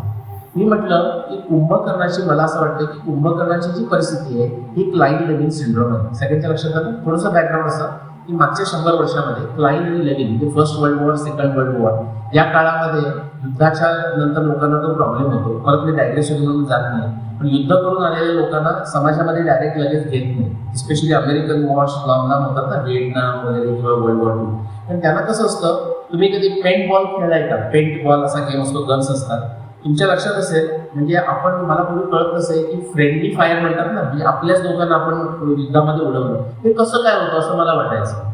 पेंट बॉल खेळायला लागल्यानंतर तो माझा संशय निघून गेला. आपण इतकं अरे हे झालं नसतं की नुसतं कुठे पानाचं झालं की गन सुरू केला असं तो गेम होतो. तसंच त्याच्यामध्ये होतं. तर लोक असं होतात, युद्धातून आलेले लोक इतकी सिरियस झालेली असतात की समजा तो स्टोअरमध्ये विकत गेला त्याच्या मागच्या त्याचा मित्राला तो दिसला, त्याने पाठीवर थाप मारली ना तरी सुद्धा हा गन काढून मारेल, अशा करता ते बदलतात. तर सांगायचं म्हणजे असा की त्या क्लाईन आणि लेनिनने खूप रिसर्च केला आणि त्याला त्यांनी नाव दिलं. तर खरोखर अशी परिस्थिती होते, युद्ध काळात झाली पण इतर लोकांना मिळतात की काही लोक सतत झोपून राहतात म्हणजे खाण्यापुरती, काय आंघोळ करण्यापुरती, विधी करण्यापुरती उठतात, पण ते सोडलं तर सतत झोपलेले असतात. असं ते वर्णन आहे क्लाईन लेनिन सिंड्रोमचं. मी तिथे हायपोथेसिस दिलं की कुंभकर्णाला क्लाईन लेनिन सिंड्रोम झाला होता. आणि मग मी सध्या आपल्या अटलांटाला होतो मी, तर मी तिथल्या आपल्या भारतीय लोकांना विचारलं की तुमचं पुस्तक न वाचता मला सांगा कुंभकर्णाबद्दल तुम्हाला काय माहिती आहे. तर जे तुम्हाला माहिती आहे तेच सांगतात, भरपूर खायचा, शिव होता, उंच होता, भरपूर झोपायचा वगैरे वगैरे. पण त्या क्लाईन लेनिन सिंड्रोममध्ये असे 10-12 सिम्पटम्स आहेत स्पेसिफिकली, ते मी लिहून काढले. आणि मी माझं असं म्हटलं की जर तो कुंभकर्णाचा क्लाईन लेनिन सिंड्रोम जर असेल तर या 10 सिम्पटम्समध्ये मला 10 नाही तर 9 म्हणा, पण almost close to that symptoms मला वाल्मिकी रामायणामध्ये मिळाले पाहिजे कुंभकर्णाच्या बाबतीत. आणि मग मी फक्त तेवढंच, म्हणजे द्रोणाचार्य आणि अर्जुनाचा तो पोटाचा डावा डोळा तसं मी वाचायला लागलो. बाकी कशात इंटरेस्ट नाही, फक्त कुंभकर्ण. आता तुम्हाला थोडेसे 4-5 गोष्टी सांगतो, त्यातल्या खूप आहेत पण अगदी पटकन लक्षात येण्यासारख्या, की त्याचा ऑनसेट केव्हा होतो त्याचं एक सगळ्या वेळ दिलेलं आहे. तेच तुम्हाला वाल्मिकी रामायणात वाचायला मिळेल की ते तपश्चर्या केली आणि त्यानंतर ते कुंभकर्णाची अशी परिस्थिती सुरू झाली. दुसरं असं वर्णन आहे की तो जो झोपेचा जो एपिसोड नसेल तर ती लोक नॉर्मल असतात, काहीही त्यांच्यामध्ये काही फरक नाही. तसंच कुंभकर्णाचं वर्णन येतं, पण तेव्हा तो झोपायला जेव्हा त्याचा तो एपिसोड येतो तेव्हा त्याचं सगळं बदलतं. आपल्याला काय ऐकलंय आपण की तो 6 महिने झोपायचा आणि 6 महिने जागायचा, किंवा 6 महिने झोपायचा आणि 1 दिवस जागायचा वगैरे असं आहे. बरोबर आहे, ते आपण कथा सांगताना असं सांगतो, सोपं करतो. प्रत्यक्षामध्ये क्लाईन लेनिनचं असं होतं की ते एक्झॅक्टली 6 महिने वगैरे असं नसतं. ओके, ती व्हेरिएबल असते असं, आणि ते जे जागे राहतात तेही व्हेरिएबल असतं. आता तुम्हाला आश्चर्य वाटेल की तुम्ही माझ्यामध्ये कोणीच वाचलेलं नसेल, आणि वाचलं असेल तर मुद्दाम हात वर करा, कारण मी तुम्हाला अगदी 100 मार्क देईन. हे मलाच वाटतं, मी तुम्ही जे वाचलं वाल्मिकी रामायण, तर त्याच्यात रावण जसं वर्णन करतोय, त्याची सभा भरवतो ना तो, जेव्हा नलसेतू बांधला जातो तेव्हा त्याला उठवायचा वेळ येतो, तेव्हा तो म्हणतो की हा जो माझा भाऊ आहे ना तो कधी 6 महिने झोपतो, कधी 7 महिने, कधी 8 महिने, कधी 9 महिने. म्हणजे जी व्हेरिएबल ड्युरेशन आहे इतकं ते ॲक्युरेट आहे. आपल्याला काही माहीत असलेल्या गोष्टी म्हणजे हायपरप्लेजिया, भरपूर खाणं किंवा भरपूर पिणं. ते तुम्हाला वर्णन माहिती आहे ना, तो उठायच्या आधी सगळी व्यवस्था करून ठेवलेली असते, नंतर तो स्नानाला जातो युद्धभूमीवर जाण्यापूर्वी, तो नुसतं आंघोळ करून परत येतो, तर परत त्याची व्यवस्था केलेली असते. म्हणजे हायपरप्लेजिया, आणि त्याचा ब्रेनमधला कंट्रोलच नाही आहे खाण्याचा, इतकं ते खातात. दुसरं हायपरसोमिया, ते तर मेन पहिलं डायग्नोस्टिक्स आहे त्याचं. तिसरं हायपरसेक्शुअलिटी. आता 14 वर्षाच्या मुलाला सुद्धा तो इतका विचित्र बिहेव करत असेल की आपले नात्यातले लोक सुद्धा ओळखत नसेल त्या ह्याच्यामध्ये, म्हणजे हे करतात. आता तुम्हाला कुंभकर्णाचं काय माहिती आहे, कदाचित माहिती असेल की कुंभकर्ण हा ऋषींच्या पत्नी चोरून नेत असेल, असे तुम्हाला वर्णन करतात. किंवा रावण त्याचं वर्णन करताना असं म्हणतो की तो जो माझा भाऊ जो झोडलेला आहे तो ग्राम्य सुखामध्ये रममाण असतो, अशी तुम्हाला सगळी वर्णनं मिळत जातात. त्याच्यानंतर 2 गोष्टी घेतो फक्त, की आता हे क्लाईन लेनिन सिंड्रोम कशामुळे होतो आणि त्याच्यावर उपाय काय. तर कशामुळे होतो हे आजही मेडिकल सायन्सला कळत नाही. वेगवेगळ्या थिअरीज आहेत, वेगवेगळी मेडिसिन देतात. जनरली डिप्रेशन असं फक्त ते डायग्नोस होतं. तर इथे रामायणामध्ये कुंभकर्णाला अशी परिस्थिती का झाली याच्यात 3 थिअरीज आहेत. एकाच रामायणामध्ये 3 थिअरीज आहेत. एक विभीषण असं सांगतो, मग दुसरं कोणीतरी असं सांगतं, आणि मग एक रावण सांगतो. रावण म्हणतो ब्रह्मभूत, म्हणजे असं कोणतरी एक त्याच्या मानेवर बसतं मधलं की तो असा वागायला लागतो. आणि मग बाकीच्या कथा तुम्हाला माहित असतील. तो जातो आणि म्हणतो मला इंद्रासन हवं आणि मग ते निद्रासन वगैरे ऐकतं, सरस्वती टकवर बसते. आता हे आपल्याला समजावं म्हणून गोष्टी आहेत. याचा खरा अर्थ असा, एकाच ठिकाणी जर 3 थिअरी असतील तर याचा अर्थ काय सांगा मला, नक्की कुणालाच काही माहिती नाही. आत्ताच उदाहरण म्हणून तुम्हाला सांगतो की क्वांटम मेकॅनिक्समध्ये म्हणजे लाईट कसा बिहेव करतो, ड्युअल पार्टिकल नेचर म्हणतो, ती एक्सपेरिमेंट तीच आहे, ती सगळ्यांना मान्य आहे. पण असं का होतं आणि त्याचं उत्तर काय, आता तुम्ही विकिपीडिया जाऊन बघा, त्याच्या 14, 15, 16 थिअरीज आहेत. Consciousness based theory, non consciousness based theory, multi universe theory, विचित्र विचित्र थिअरी आहे. म्हणजे त्याचा अर्थ असा की नक्की कुणाला माहिती नाही, प्रत्येक जण समजायचा प्रयत्न करतो. अजूनही ते लाईन लेव्हलचं माहित नाही, तेव्हाही माहीत नव्हतं, म्हणून त्या 3 थिअरी झाल्या. शेवटचा पेशंट मॅनेजमेंट. आता जो तुम्ही नंतर जाऊन मुद्दाम वाचा, लाईन लेव्हलचे सगळे जे एक्सपर्ट्स आहेत ना, ते आता माझ्या ओळखीचे झालेले आहेत. म्हणजे एक इस्रायलमध्ये आहे, म्हणजे मुख्य एक लेडी फ्रान्समध्ये आहे, जॉन हॉपकिन्सला थोडा रिसर्च होतो, स्टॅनफोर्डला रिसर्च होतो. ही सगळी लोक, त्यांना मी पत्र पाठवले, भारतीय मनस्थिती सुद्धा तुम्हाला सांगतो नंतर. आणि शेवटचं पेशंट मॅनेजमेंट. तर पेशंट मॅनेजमेंटमध्ये आता जर लाईन लेव्हलचं काय करतात, तर काही उपाय नाही. मग काय करायचं, त्याला जास्तीत जास्त सुखकर अशी परिस्थिती करायची, एअर कंडिशन परिस्थिती, जिथे जास्त लाईट येत नाही, की तिथे दोन्ही त्यांची झोप होऊ शकेल. जेव्हा त्यांची उठायची वेळ येते तर फूड रेडी करून ठेवायचं. ते इरिटेट होतात, प्रत्येक वन असं इरिटेशन आहे, म्हणून सुगंधी द्रव्य ठेवायची वगैरे वगैरे अशी मोठी लिस्ट आहे. तुम्ही जर वाल्मिकी रामायण वाचलात तर ही सगळी लिस्ट तुम्हाला तिथे मिळेल. रावणानं त्याच्याकरता जिथे जास्त प्रकाश जाणार नाही अशी गुहेमध्ये अरेंजमेंट केली होती. तिथला मला एक्झॅक्टली शब्द माहित नाही, पण ज्याला आपण काय एअर कंडिशन किंवा वातानुकूलित म्हणून अशा प्रकारची व्यवस्था केलेली होती. सुगंधी द्रव्य सर्क्युलेट केलेली होती. इथपर्यंतचे वर्णन तुम्हाला त्याच्यामध्ये मिळतात. म्हणजे आता तुम्हाला म्हणताय का लंका कुठे आहे करूया, ठीक आहे आपण लंका करू, कृष्णाची द्वारकाही करू थोडी. तर लंका, रावण, किती लोकांनी माझे टॉक मध्ये ऐकलंय की श्रीलंका ही रावणाची लंका नाही? ज्यांनी ऐकलं नाही त्यातल्या किती लोकांना हे बघून ऐकून शॉक वाटला की ज्यांनी ऐकलं नाही माझं आधी कधी की श्रीलंका ही रावणाची लंका नाही, असं ऐकून किती आत्तानी सांगितलं किती लोकांना शॉक झाला? ठीक, म्हणजे आपण बोलूया, शॉक झालं तर बोलायचं, नाहीतर 2+2 = 4 काही सांगायची गरज नाही. तर आता आपण श्रीलंका म्हणतो की अर्थातच नाव तर 1972 मध्ये दिलेलं आहे, ते सगळ्यांना माहिती, ते ठीक आहे. पण ते परत नाव जातं येतं असं होऊ शकतं. म्हणजे कर्णावती, अहमदाबाद कर्णावती असं आपल्याला करायला पाहिजे, असं वगैरे होऊ शकतं.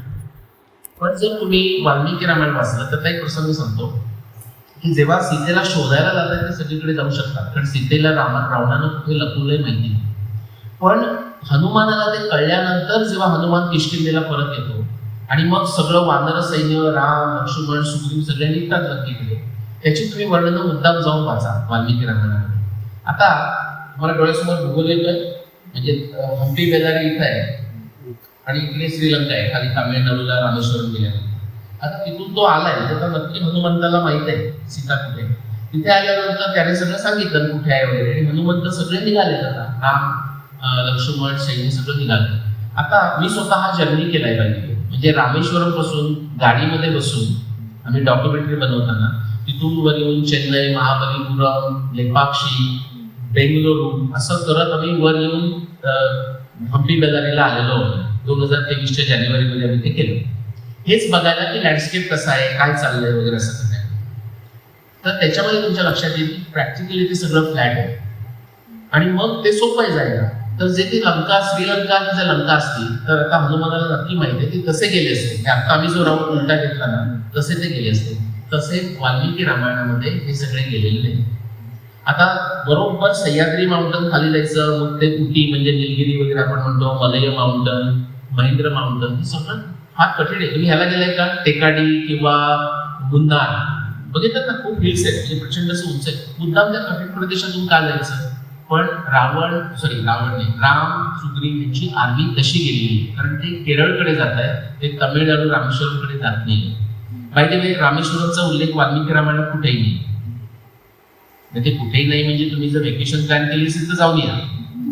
श्रद्धेमध्ये काहीच आपल्याला हरकत नाही, श्रद्धेमध्ये तर तसं होतंच, पण ऐतिहासिक दृष्ट्या म्हणून सांगतो.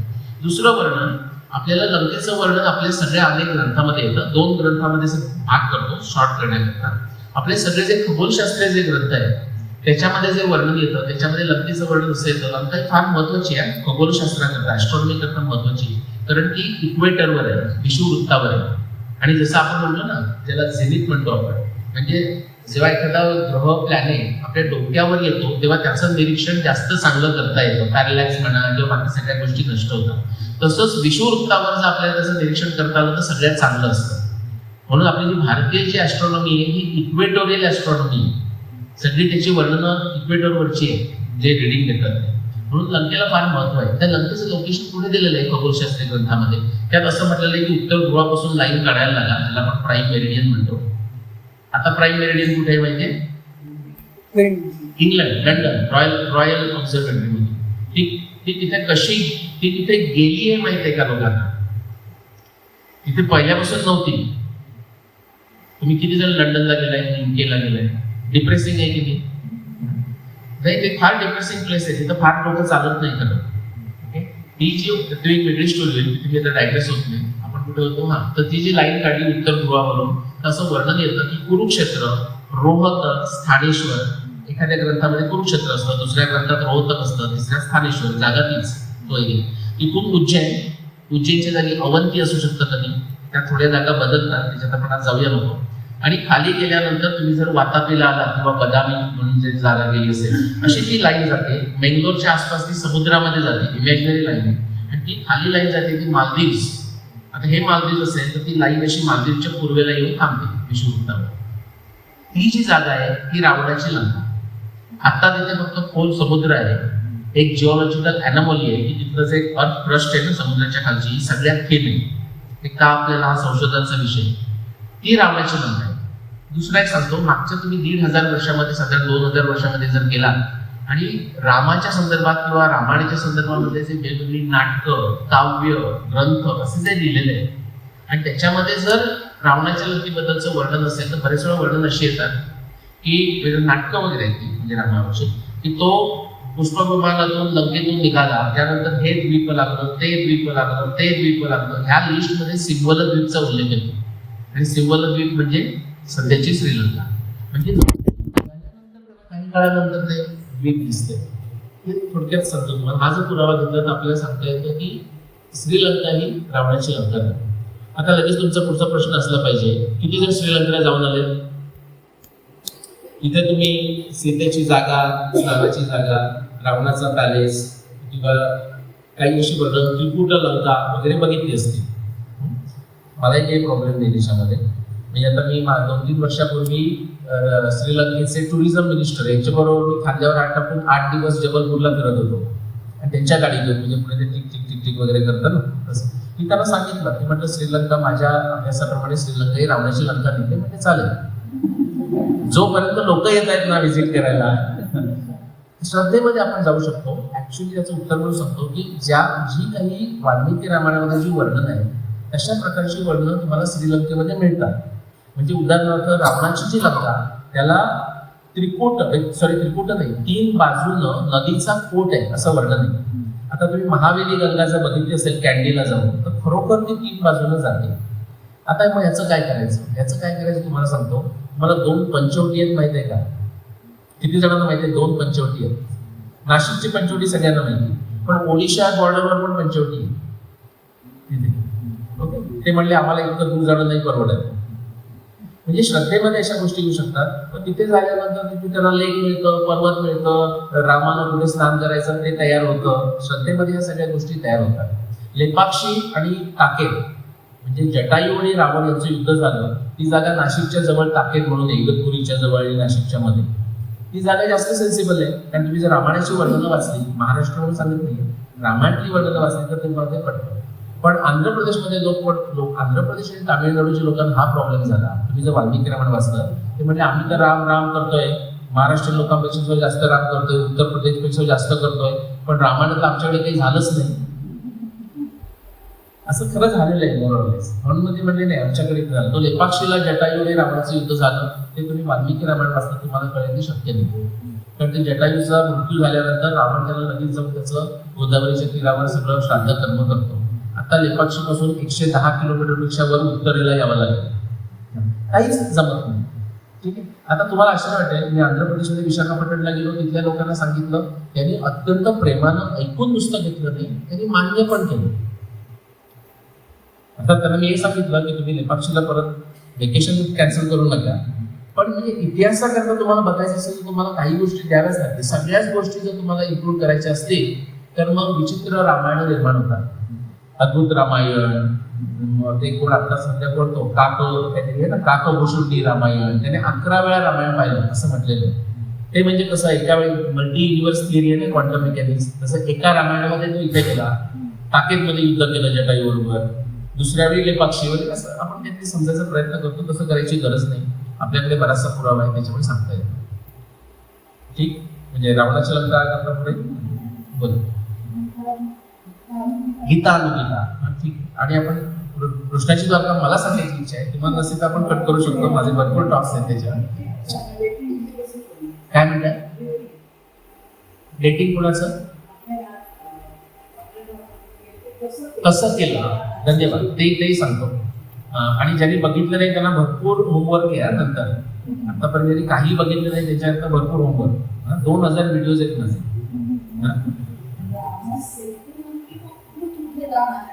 हा, त्याचा हा अजून प्रश्न संपलेला नाही, लगेच आपण करू. आता तुम्ही म्हणता मग रामसेतूचं काय करायचं?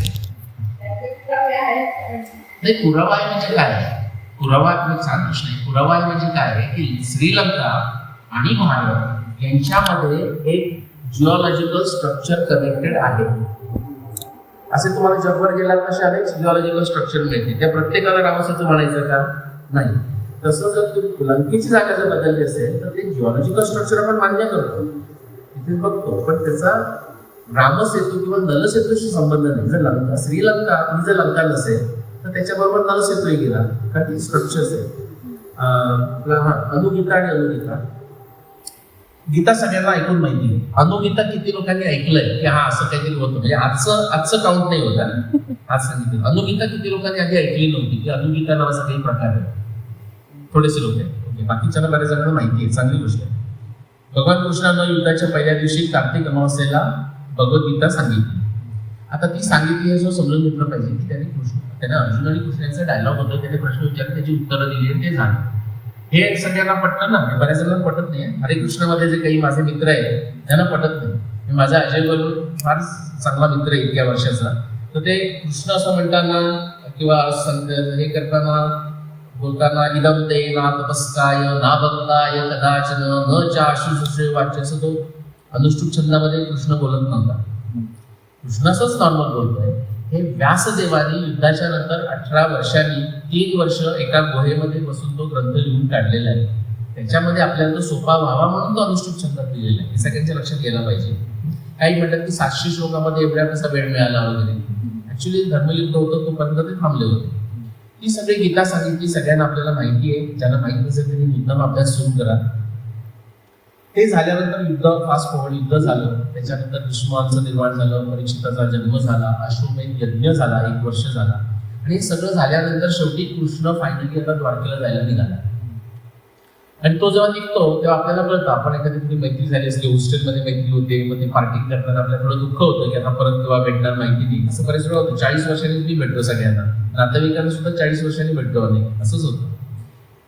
तो अर्जुन जो आहे तो कृष्णाला म्हणतो की अरे लहान मुलं कसं म्हणतात की आई आणखी गोष्ट सांग मग मी झोपतो, म्हणजे अशासारखं थोडंसं. तो म्हणतो की नाही, ते मला ना आपण त्या घाईत होतो आणि पूर्ण स्ट्रेस होता युद्धाच्या आधीचा, त्याच्यामध्ये मी ऐकलं त्यामुळे माझा मोह गेला, हे सगळं बरोबर आहे, युद्ध केलं, पण ते असं नीट ऐकता आलं नाही. आता तू मला परत भगवद्गीता सांग, त्यावेळी सांगितलीस. त्यावेळी कृष्ण काय म्हणतोय फार महत्वाचं आहे. म्हणजे त्याच्यात आता एक डायग्रेशन येऊ शकतो, इच्छा असेल तर मी सांगेन तुम्हाला की अवतार म्हणजे काय किंवा देवत्व म्हणजे काय, देवत्व कसं मिळतं, ह्या फार महत्वाच्या गोष्टी आहेत. तर कृष्ण काय सांगतो फार महत्वाचं आहे. कृष्ण म्हणतो की त्यावेळी मी योगारूढ होतो. हा शब्द आहे, म्हणजे महाभारताचा शब्द आहे. त्यावेळी मी योगारूढ होतो किंवा हल्लीच्या भाषेत परत मी तुझ्याकडे बघणार जेन झी लोकांना समजावं म्हणून, नाही आम्हाला सगळ्यांना समजावं म्हणून. कृष्ण म्हणतो I was in the zone. Okay, त्याच्यामध्ये मी ते सांगितलं. आता मला सुद्धा तो परफॉर्मन्स रिपीट करता येणार नाही. म्हणजे किती त्याच्यामध्ये नम्रत्व आहे. 16व्या अध्यायातलं अभयम सत्व संस्कृती, फिअरलेस नम्रत्व करता सुद्धा फिअरलेसनेस लागतो आणि अमानिता. कृष्णाचंही नम्रत्व आहे, तो म्हणतो मी जे सांगितलं ते मला परत सांगता येणार नाही, पण तू आता मला विचारलंयस म्हणून आत्ताच माझ्या काही डोक्यात येतंय किंवा आता मला तुला सांगावंसं वाटतंय ते मी सांगतो. आणि त्याचं नाव अनुगीता. आणि त्याच्यामध्ये तो बरेच मुद्दे, छान मुद्दे आहेत, अनुगीता सुद्धा मुद्दा पोहोचा, पण त्यातला महत्वाचा मुद्दा म्हणजे तपोबल ही साधनं. हे भारतीयांकरता फार गरजेचं आहे अशा करता की आपण सगळं बघ, अरे आपल्याकडे मग पुष्पविमान होतं तर आता आपल्याला का बनवता येत नाही, असा प्रश्न विचारला जातो. आता आपल्याला का बनवता येत नाही याचं कारण तू आळशी आहेस. आपल्याकडच्या नुसत्या कन्सेप्ट कसं आपण समजू, म्हणजे थॉट एक्सपेरिमेंट्स, आईन्स्टाईनच्या थॉट एक्सपेरिमेंट्स, पण आपल्यातल्या कन्सेप्ट घेऊन जगामध्ये बाकीची लोक त्या नुसत्या कन्सेप्टवर वर्क करतायत. आम्हाला 11वीला असताना मी तुम्हाला काही लोकांना असेल ते असं होतं बघा, under the sea 1000 leagues under the sea असं एक पुस्तक होतं आपल्याला. तेव्हा ते पुस्तक जेव्हा लिहिलं गेलं अनेक वर्षापूर्वी तेव्हा तसं काही नव्हतं, पण त्या नुसत्या कन्सेप्टवर जगात मग टॉर्पिडोज आणि समुद्राच्या पाण्याखाली चालणाऱ्या सुद्धा बंदुकी वगैरे सगळं बनवलं ना, तसं आपल्याला बनवता येतं. जसं आईन्स्टाईनची थॉट एक्सपेरिमेंट होती ती प्रत्यक्षात आणायला वेळ लागू शकतो. आता आपण बोसॉन पार्टिकल वगैरे करत जातो, खूप त्याला काही वेळ लागू शकतो. बाहेरच्या देशांनी, त्याच्यामध्ये तुम्ही जर्मनी या बरेच देश आहेत, पण रशिया, अमेरिका, फ्रान्स या लोकांनी काय केलं, आपल्या कन्सेप्ट सुद्धा केल्यानंतर त्यांनी सिव्हिअर इम्पेरिसिझम, शेवटी काय होतं, जोशींचं टँक व्हायचे म्हणजे काय, प्रचंड डेटा कलेक्ट करायचा आणि मग त्याच्यातून उलटं कोरिलेशन बनवायचं. हायली इम्पेरिसिझम. मी जी मध्ये काम केलं, G90 इंजिनवर, तुम्ही 777 ड्रीम लायनर जात असाल, अगदी सेफ आहे यार, इंजिन चांगलं आहे. मी बनवण्यात पार्टिसिपेट होतो मी 20 टेस्टिंगमध्ये. ते करताना कसं आहे माहिती आहे का, त्याच्यात जो तुम्हाला अलॉय बनवले जातात त्याच्याकरता काही सायन्स नाही आहे. म्हणजे एक बेसिक सायन्स असतं की तुम्हाला हे केलं तर हे मिळतं, मागचं सायन्स करतो, पण प्रचंड design of experiments, advance design of experiments, ताबूची मेथड्स करून त्या डिझाईन करायच्या, त्या एक्सपेरिमेंट करायच्या, त्याच्यामध्ये परत फाईन ट्युनिंग करायचं, असं करूनच बनवलेलं असतं. हे महत्वाचा मुद्दा आपण सांगतो की इतिहासाचं महत्व काय आहे. आता तुम्हाला माहिती आहे ना, भारतीय आपण लोक इंजिन, विमानाचं इंजिन तयार करण्याचा प्रयत्न करतो, जो लिफ्ट रेशो आहे तो जो आपल्याला पाहिजे तो मिळत नाही. मिळेल जर सिस्टमॅटिक प्रयत्न केले तर मिळेल. बाहेरच्या देशांना काही असं एका ओव्हरनाईटमध्ये काही त्याच्यामध्ये मिळालेलं नाही आहे. त्याच्यामध्ये परत माझा विषय काय होता सांगा, गीता संपला, तो विषय संपला की त्याच्यामध्ये तपोबल ही साधनं, म्हणजे सगळं जे जे काही आपल्याला मिळालेलं आहे तपश्चर्येनंच मिळालेलं आहे. नुसतं लेझी प्रश्न विचारून आपल्याकडे असं होतं त्याचं काय झालं, आपल्याकडे का नाही. अरे साधा विचार आहे की रामायण महाभारत हे इतिहासाचे ग्रंथ आहेत, बायोग्राफिकल म्हणतो आपण तसे ग्रंथ आहेत, ते काही टेक्नॉलॉजी मॅन्युअल्स नाही आहेत. इव्हन आत्ता सुद्धा आपण गाडी चालवतो ना, तुम्हाला माहिती आहे ना, तुमचं एक मॅन्युअल असतं, युजर्स मॅन्युअल असतं आणि मेकॅनिक्स मॅन्युअल असतं. ते मेकॅनिक्स मॅन्युअल तुम्हाला माहिती नाही. बरं, मेकॅनिक सुद्धा सिनियर मेकॅनिक कडनं शिकतो, म्हणजे गुरु शिष्य परंपरा तिथे सुद्धा आहे. काही गोष्टी या पुस्तकात लिहून कळतच नाही. जरी पुस्तकं असले तरी काय होतं, तुम्हाला एक कथा म्हणून सांगतो की एक काहीतरी आयुर्वेदातलं पोषण होतं, त्याच्यामध्ये असं दिलेलं होतं, संस्कृतवाले मला मदत करतील की ते अमुक ह्याच्यामध्ये हे मिक्स करा, हे मिक्स करून असं घोटा म्हणजे हे औषध तयार होतं. तर त्याच्यामध्ये असं दिलेलं होतं की त्याचे ट्रान्सलेशन वाचल्यानंतर असं की काय तुम्हाला सांगा, म्हणजे मोरचूत ज्याला आपण म्हणतो ना, कॉपर सल्फेट, हा म्हणजे जर तुम्ही असेल पॅसेज आणि मोर म्हणजे पिकॉक, त्याच्या नेक सारखा किंवा आणखी काही शब्द असेल, तर तिथे असं होतं की कॉपर सल्फेट वापरा, त्याच्यामध्ये मिक्स करा. पण ते ज्यानं वाचलं त्या माणसाला म्हणाले की चला आता जंगलात जातो आणि मोर मारून आणलो. बरोबर, म्हणजे असं होतं ना की तुम्हाला त्याचा अर्थ सुद्धा लावता येत नाही, म्हणून गुरु शिष्य परंपरा महत्वाची त्याच्यामध्ये गेलेलं आहे. पण आपल्याला जर तपोबल साधन जर कळलं तर आपल्याला कळतं की आपल्याला नुसत्या हिंट्स दिलेल्या आहेत, त्याच्यावरून सुद्धा आपण कष्ट करून तपस्या करून परत आपण गोष्टी आणू शकतो. आणि हे सगळ्या जगामध्ये केलेलं आहे. त्यामुळे हे व्यास सुद्धा म्हणतात की महाभारतात म्हणतात हे सगळं जे ज्ञान निर्माण झालेलं आहे ना आपल्याला जे दिसतंय म्हणजे महाभारताच्या काळचं, हे सगळं सांख्यामुळे शक्य झालेलं आहे. दिस इज ऑल ड्यू टू सांख्य. सांख्य म्हणजे काय, अनालिसिस. साध्या भाषेत सांगायचं म्हणजे आपली मोटरबाईक आपल्याला रिपेअर करायचे सगळे पार्ट्स पण दूर दूर ठेवतो की नाही, इथं आपण फार करत नाही. पण अमेरिकेमध्ये लोक दिवस दिवस घालवतात विकेटला, सगळे गिअर पीक सगळं बाजूला करत ते करतात, ते पॉलिश करतात आणि परत एकत्र ठेवतात. म्हणजे आपण ते म्हणजे आपण काय करतो, विश्लेषण करतो आणि संश्लेषण करतो, परत आपण आणतो. म्हणजे काय म्हणायचं त्याला, असं ते जे रेज येतात तसे ते रश्मी, म्हणजे व्यूहरश्मी व्यूह समूह, सकाळी सूर्योदय झाल्यानंतर सगळे पसरतात आणि सूर्यास्ताच्या वेळी तो परत एकत्र घेतो. असं याला सांख्य म्हणायचं. आपण अनालिसिस करतो आणि परत एकत्र आणतो. तो मुद्दा झाला. तुमचा काय घेऊया कृष्ण आपण कृष्णाची बायोग्राफी द्वारका असं घेऊ आणि आपण त्याच्यावर थोडंसं थांबू. जर आपल्याला वेळ असेल तर आता किती झाले 12 झाले, 12:30 आपण तसंही थांबू. ठीक आहे, कंटाळा आला हे मान्य करा, हात वर करा. थोडासा कंटाळा किती लोकांना आलेला आहे. आम्ही फार आशेनं आलो होतो पण फार बोरिंग करताय तुम्ही, असं किती वाटतंय. त्याच्याकरता फिअरलेसनेस पाहिजे.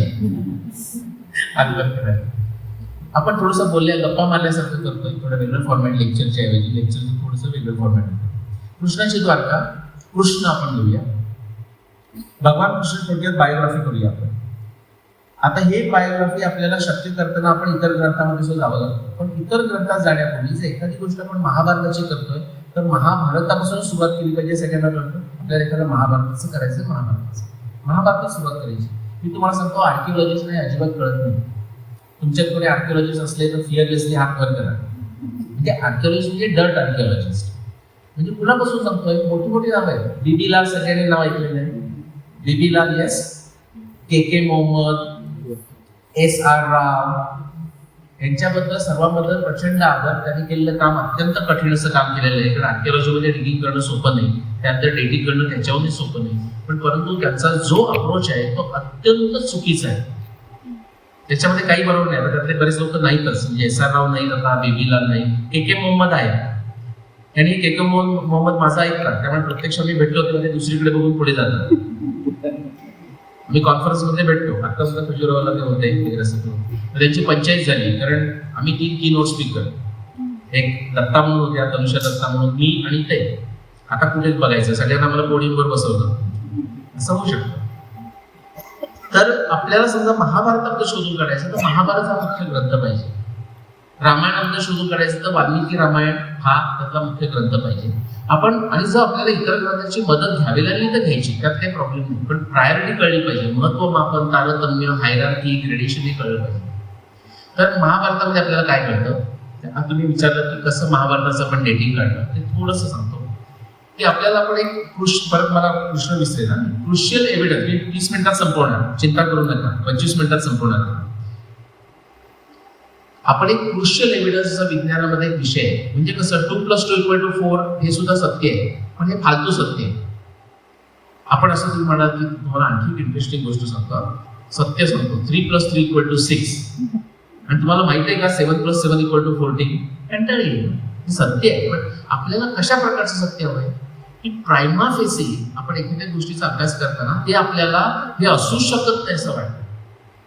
पण त्यानंतर जेव्हा आपण त्याचा विचार करतो तेव्हा ते खरं आहे असं समजायला लागतं. विज्ञानाची सगळी प्रगती कशी झालेली, म्हणजे डाल्टनने सांगितलं की ॲटमला काही होतच नाही. मग जे थॉम्सन आला म्हणतात सारखं भरलेलं आहे, बरोबर. मग कोण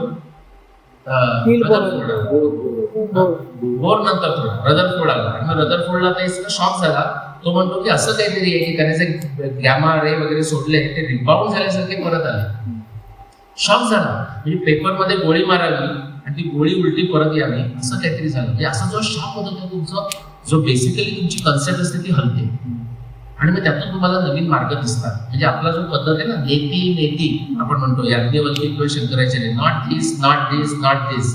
ॲटम असाच आहे का, असाच आहे, नॉट दिस, काहीतरी वेगळं आहे. मग तो पुडिंग सारखा भरलेला आहे, नॉट दिस. रदरफोर्ड म्हणतो असं आहे तसं, नॉट दिस. असं करत करत ती प्रगती होत जाते ना. तशा प्रकारचं आपण करणार आहोत.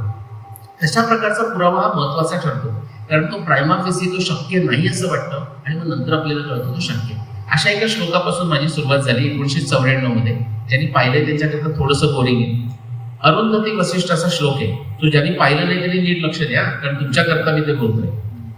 अरुंधती वसिष्ठाचा श्लोक आहे महाभारतामध्ये. युद्धाच्या एक दिवस आधी व्यासदेव धृतराष्ट्राला सांगतायत, अनेक गोष्टी सांगतायत. त्यातला एक मी प्रश्न पण देतो, कोणीतरी एक दिलेला, त्याच्यात समस्या नाही. त्याच्यामध्ये काय म्हटलंय, व्यासदेव सांगताय की आकाशामध्ये आता मला अरुंधती वसिष्ठाच्या पुढे चालताना दिसते. ओके, आणि याचं आश्चर्य काय, चालू दे की तारे माझ्याकडे जातच असतात, तसं नाही. अरुंधती वसिष्ठ नीट आपल्याला तारे माहिती आहेत, सप्तर्षी मध्ये ते तारे आहेत. आणि आज जर तुम्ही बघितलं, आणि ते फार स्थिर तारे आहेत, त्यांच्यात फार बदल होत नाही, हजारो वर्ष लाखो वर्षात बदल होत नाही.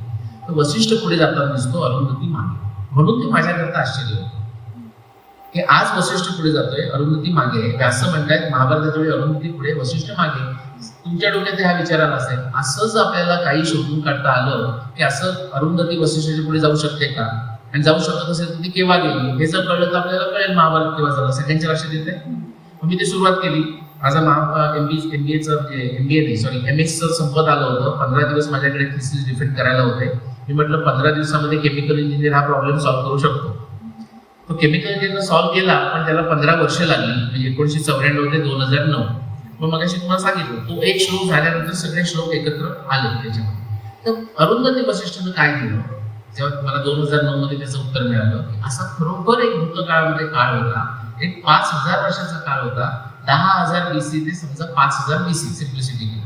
या काळातच आपल्याला पृथ्वीवरून अरुंधती पुढे चालताना दिसली असेल. आता ते का ॲस्ट्रॉनॉमीकडे मी जात नाही.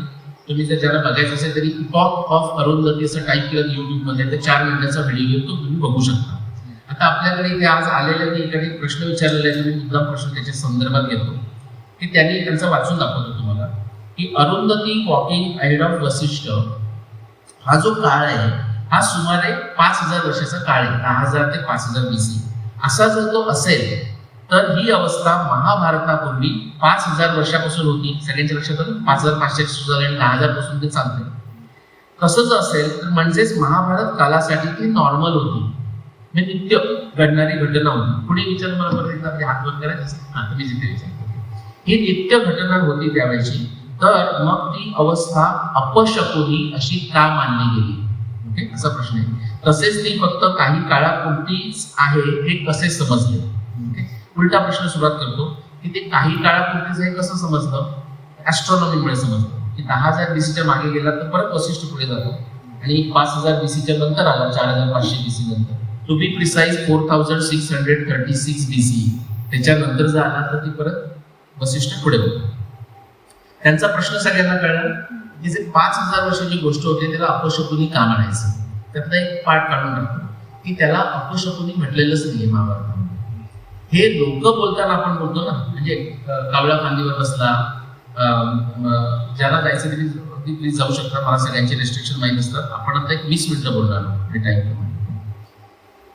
तर ते आपल्याला कळतं कावळा फांदीवर बसला, मांजर पडून गेलं वगैरे असं आपण समजून घेतो, त्याचा आपला अर्थ लावतो. त्याला आपण अपशकुन म्हणतो.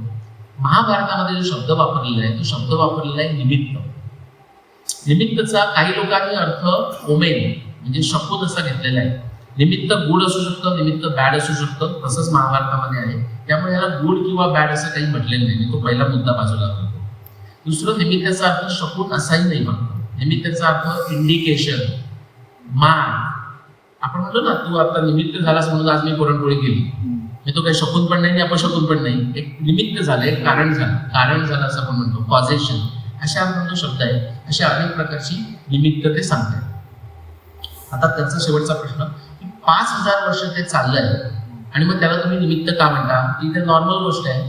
त्याचं उत्तर तुम्हाला अभिमान पण वाटेल आणि आश्चर्य वाटेल. ज्ञानेश्वरांनी ज्ञानेश्वरीमध्ये दिलेलं आहे. ओके, 18वा अध्याय, ती ओवी म्हणूया आपण त्याला, 114. तैसे नित्य जे का कर्म तेची निमित्ताचे नाहे नियम, एक उंचावे तेणे नाम नैमित्तिक होय.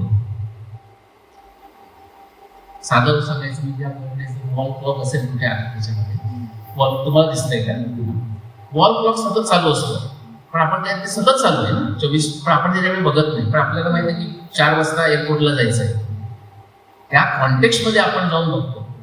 तसं 10,000 BC पासून चाललंय ते.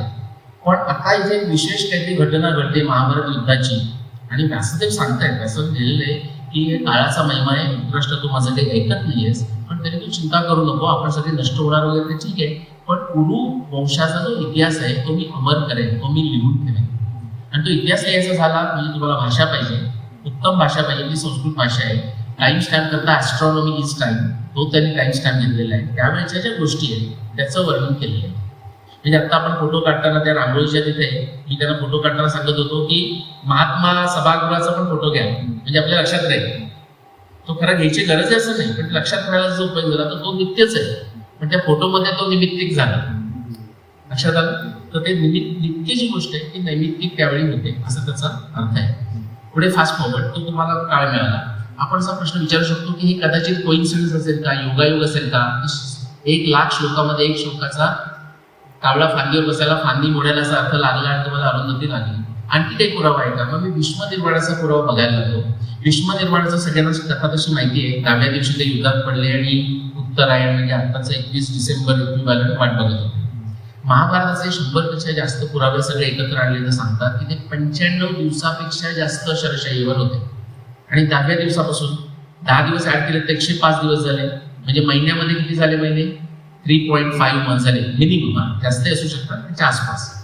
आता ॲस्ट्रॉनॉमी मधलं एक जे तत्व आहे ते असं आहे की आपला जो चांद्रमास असतो ना, म्हणजे चैत्र वैशाख ज्येष्ठ आषाढ, तो ऋतू सापेक्ष एका महिन्यानं बदलतो 2000 वर्षामध्ये. साधं उदाहरण म्हणजे आता आपण कसं म्हणतो वसंत ऋतूचे महिने म्हणजे आपण लगेच सांगतो चैत्र वैशाख. का माहिती आहे का? वसंत ऋतूचे चैत्र वैशाख हे 2 महिने हे आपलं 2000 वर्ष जुनं ज्ञान आहे. अश्विनी नक्षत्र हे पहिलं नक्षत्र पण सगळ्यांना माहिती आहे, हे सुद्धा 2000 वर्ष जुनं ज्ञान आहे. आज पहिलं नक्षत्र उत्तरा भाद्रपदा. अश्विनी उलट गेला तुम्ही तर रेवती आणि उत्तरा भाद्रपदा, साधारण एक नक्षत्राचा बदल 1000 वर्षांनी होतो. तेच ते 27 नक्षत्र म्हणजे 26,000 वर्षाचं सायकल. 26,000 वर्षाचं संपातचलन म्हणतो ते सगळीकडे तेच आहे. संपातचलन इज अवर, म्हणजे इंटिग्रेशन आपल्याला आवडत नसेल ना तर संपातचलन इज द ॲस्ट्रॉनॉमीचा बेसिस आहे, याच्यावर सगळं एक्सप्लेन करता येतं. तर आत्ता जो मार्गशीर्ष महिना आहे तो केव्हा येतो सांगा? आपण गीता जयंती केव्हा सेलिब्रेट करतो? डिसेंबर. म्हणजे उत्तरायणाच्या वेळेस करतो की नाही ऑलमोस्ट. आता त्यावेळी महाभारत मार्गशीर्षामध्ये झालंय म्हणून गीता जयंती आपण मार्गशीर्ष शुक्ल एकादशीला साजरी करतोय, बरोबर? आता त्यावेळी मार्गशीर्षामध्ये ते युद्ध झालं, त्याच्यानंतर 105 दिवसांनी कमीत कमी 105 दिवसांनी उत्तरायण आले. म्हणजे मार्गशीर्षाचा महिना आता जो डिसेंबर आहे ना तो नोव्हेंबर, ऑक्टोबर तर सप्टेंबर मध्ये आलेला होता. सगळ्यांच्या लक्षात येते सप्टेंबरच्या ऋतू संपला. आता एक महिना शिफ्टला 2000 वर्ष लागतात, कमीत कमी 3.5 व्हायला 7000 वर्ष लागणार. म्हणजे दुसरा पुरावा पण तेच सांगतो आणि तुम्ही रिफाईन केलं तर किती परफेक्ट वर्ष काढता येतात. किती ॲक्युरेट? 6722 BCE याच्या आधी युद्ध शक्य नाही आणि 5125 BCE याच्या नंतर युद्ध शक्य नाही. असा एक 1600 वर्षाचा पिरियड येतो. मग शेवटचं वर्ष कसं काढायचं? तर तेच आपल्या महाभारतामध्ये अशी एक 50च्या आसपास आपले 5 डोळ्यांना दिसणारे ग्रह आणि सूर्य आणि चंद्र यांची वर्णन आहे आणि राहू केतूंची पण वर्णन आहे. त्यातनं तुम्ही जरी मंगळाची वर्णनं 8 वर्णनं घेतली आणि अगदी एका मिनिटाकरता अरुंधती वसिष्ठ आणि भीष्म निर्वाण विसरून गेले, फक्त ती 8 वर्णनं सुद्धा तुम्हाला घेऊन जातात 5561. आणि मग भीष्म निर्वाण वगैरे केलं तर काही प्रश्नच नाही. अशा पद्धतीने ते काढलेलं आहे. आता तुम्ही एक्सपर्ट झाला, रामायण फास्ट घेऊन जातो. रामायणामध्ये 600 पुरावे आहेत, त्यातला एकच पुरावा तुम्हाला सांगतो. आता किती सगळ्या लोकांनी ध्रुवतारा बघितलेला आहे आकाशातला? कुणी बघितलेला नाही सांगा. असं असू शकतं कोणी तुम्ही बाबा बघितला नाही ध्रुवतारा, कोणीच नाही. मला कसा बघायचं सांगायची गरज नाही. उत्तरेकडे गेला नाही असं बघितलं की तुम्हाला दिसेल. आत्ताच्या ध्रुवताऱ्याचं नाव पोलारिस आहे आणि आपल्या भाषेमध्ये म्हणजे भारतीय याच्यामध्ये ध्रुव मत्स्य आणि तिथला जो शेप आहे कसा आहे म्हणजे आपण त्याला उर्सा मायनर म्हणतो. उर्सा मेजर म्हणजे वसिष्ठ आपलं सप्तर्षी, हे छोटे सप्तर्षी. महाभारताच्या 1,00,000 श्लोकामध्ये एकही असा श्लोक नाही की तो महाभारताच्या वेळच्या ध्रुवताऱ्याचं वर्णन करतो. याचं कारण माहिती आहे? 5561 BC मध्ये जिथे पृथ्वीचा अक्ष दाखवत होता तिथे ध्रुवाचा पॉइंट आहे, कारण पृथ्वीचा अक्ष जिथे दाखवत होतो ध्रुवाचा पॉइंट, पण तिथे कोणताही ब्राईट तारा नव्हता. म्हणून महाभारतामध्ये तारा म्हणजे आपल्याला हे व्हॅलिडेशन आहे. 5561 का 3000 BC असं सगळ्या लोकांना सांगण्यात येतं 5000 वर्षापूर्वी. तसंच असतं तर 3000 BC म्हणजे 5000 वर्षापूर्वी थुबाल किंवा आपल्या ड्रॅको कॉन्स्टलेशन किंवा आपलं शिशुमार कॉन्स्टलेशन वरचा 14वा तारा हा ध्रुव तारा होता. हे आपल्या अनेक ग्रंथामध्ये आपल्याला मिळतं, ग्रीक ग्रंथामध्ये ते मिळतं. म्हणजे तो काळ. आता फास्ट फॉरवर्ड किंवा fast backward to Ramayana times. रामायणाचे 600 रेफरन्स पैकी तुम्ही 6 जरी घेतलेत ना, ते 6 रेफरन्स तुम्हाला 14,000 वर्ष मागे घेऊन जातात. मध्ये कुठे थांबायचंच नाही. बोरिवली मुंबई नॉनस्टॉप, कुठेही थांबायचं. ते जे वर्णन आहे, उत्तरेला एक तारा होता, अत्यंत तेजस्वी असा तारा ध्रुव तारा. दक्षिणेला तेजस्वी ध्रुव तारा. उत्तरेच्या ताऱ्याचं वर्णन रामायणामध्ये असेल तर ब्रह्मराशी विशुद्धस्य शुद्धाश्च परमर्षया अर्चिष्मंत प्रकाशन्ते ध्रुवम सर्वे प्रदक्षिणम. ब्रह्मराशी हा अत्यंत शुद्ध मोठा ब्राईट तारा आणि त्याला सप्तर्षी प्रदक्षिणा घालतात. आता हे ज्याला थोडंसं जरी ॲस्ट्रॉनॉमी माहिती असेल ना, 101 त्याचं आपलं नाव म्हणजे अभिजित किंवा वेगा, इंग्लिश मधलं नाव वेगा. हे ज्याला बेसिक ऍस्ट्रॉनॉमी माहिती त्याला काही मॅथमॅटिक्स काही सॉफ्टवेअर घ्यायची गरज नाही. डोळे बंद करायचे, विचार करायचा, उत्तर येतं 12,000 BC. आतापासून सुरू करून जर मागे गेला तर पहिली वेळ की ज्यावेळी ब्रह्मराशी अभिजित वेगा हा ध्रुवतारा होता त्याचा काळ येतो 12,000 BC. त्याच्यानंतर तुम्ही बाकी करत येणार 1-2 सांगतो. त्याच वेळी कॅनोपस किंवा अगस्त्य हा दक्षिणेला तारा होता, ध्रुवतारा झालेला होता. त्याचं वर्णन कसं यायचं माहितीये का? सुग्रीव जेव्हा सांगतो दक्षिणेला जाणाऱ्या पार्टीला, तो म्हणतो तुम्ही सगळं भारताच्या शेवटपर्यंत जा, त्यानंतर आता आपल्याला माहिती म्हणून सांगतो तामिळनाडू केरळ बॉर्डरवर महेंद्र पर्वत आहे, त्याच्यावर चढा म्हणजे तुम्हाला अगस्त्याचा तारा दिसेल. आता तुम्हाला अगस्त्याचा तारा पुण्यातून दिसतो, अगस्त्याचा तारा दिल्लीतूनही दिसतो, पण त्यावेळी रामायणाच्या वेळी तो दिसत नव्हता. याचं कारण तो इतका दक्षिणेकडे गेलेला आहे, म्हणजे दक्षिण ध्रुवाच्या पोझिशनशी गेलेला आहे, तो इथून दिसत नव्हता. तेही आपल्याला पूरक मिळतं. आणखी एकच सांगतो, बरंच काही सांगता येईल पण आपण तर वेळ आता संपत आलेला आहे, की लक्ष्मण जेव्हा नाशिकमध्ये असतो तेव्हा तो हेमंत ऋतूच्या वेळचं सूर्यास्त कोणत्या नक्षत्रावर होतं हे सांगतो. निवृत्त आकाश शयन पुष्य नीता हिमालय, ही पुष्य नक्षत्रावर हेमंत ऋतूतल्या सूर्याचा अस्त होतो. आज जर तुम्ही आता मुद्दाम बघा, आता जवळ चालू आहे, ऑक्टोबर चालू आहे, नोव्हेंबर आला ना की सूर्यास्त झाल्यानंतर कोणतं नक्षत्र दिसतं ते बघायचं. तर तुम्हाला आता उत्तर देऊन ठेवतो आणि म्हणजे चेक करा तुम्ही. उत्तर आषाढा, पूर्व आषाढा, मूळा या नक्षत्राच्या आसपासचा भाग दिसेल, तेव्हा पुष्य दिसत होतं. आता तुमच्या लक्षात आलंय 1000 वर्षांनी एक नक्षत्र शिफ्ट होत जात आहे. तुम्ही तो हिशोब करून बघा, 14,000 वर्षाचा हिशोब लागेल. अशा प्रकारची गणित आहे. एक शेवटचं सांगतो पण मराठी माणसाला ते कळतं. गीत रामायण सगळ्यांना माहिती आहे, त्याच्यातलं ते चैत्र मास त्यात शुद्ध नवमी ही तिथी, ती बरोबर तीच तिथी. गंधयुक्त परिही वात उष्म हे किती गरम आहे, कारण तो आपला आत्ताचा अनुभव आहे. गदिमांचा तो आत्ताच्या काळातला अनुभव आहे. एप्रिलमध्ये आमच्या कोकणात तरी आंब्याचं पनं लागतं रामनवमीला, इतकं ते उष्म गरम झालेलं असतं. पण वाल्मिकी रामायणातला हा अनुभव नाही चैत्राचा. चैत्रम श्री मानयम मास पुण्य पुष्पित कानन, अत्यंत सौम्य, अत्यंत उत्साहवर्धक असा तो ऋतू आहे. पुण्य पुष्पित कानन, सगळी जंगलं फुलांनी भरलेली आहे. म्हणजे आत्ताचा आपला शरद ऋतूचा जो काळ आपण म्हणतो ना संपलेला, अशा प्रकारचा तो काळ आहे. किंवा त्यावेळेचं वर्णन असं आहे की आकाशात ढग झालेले आहे तरी मोर नाचताय, अशा प्रकारची वर्णन आहे. हे सुद्धा तुम्ही आता परत विचार करून बघू शकता. 26,000 वर्षाचं पूर्ण सायकल आहे, ते जर निम्म गेलं तर 13,000 वर्षाचं सायकल होईल की नाही. रामायणामध्ये अशी वर्णन आहे की आत्ता जो आपला चैत्र महिना हा वसंत ऋतूत येतो, तो त्यावेळी शरद ऋतूत होता, बरोबर ऑपोजिट गेला होता 6 महिन्याने. 6 12 साधारण 12-13,000 वर्षाचा फरक येतो. असाच तुम्हाला फरक दिसतो.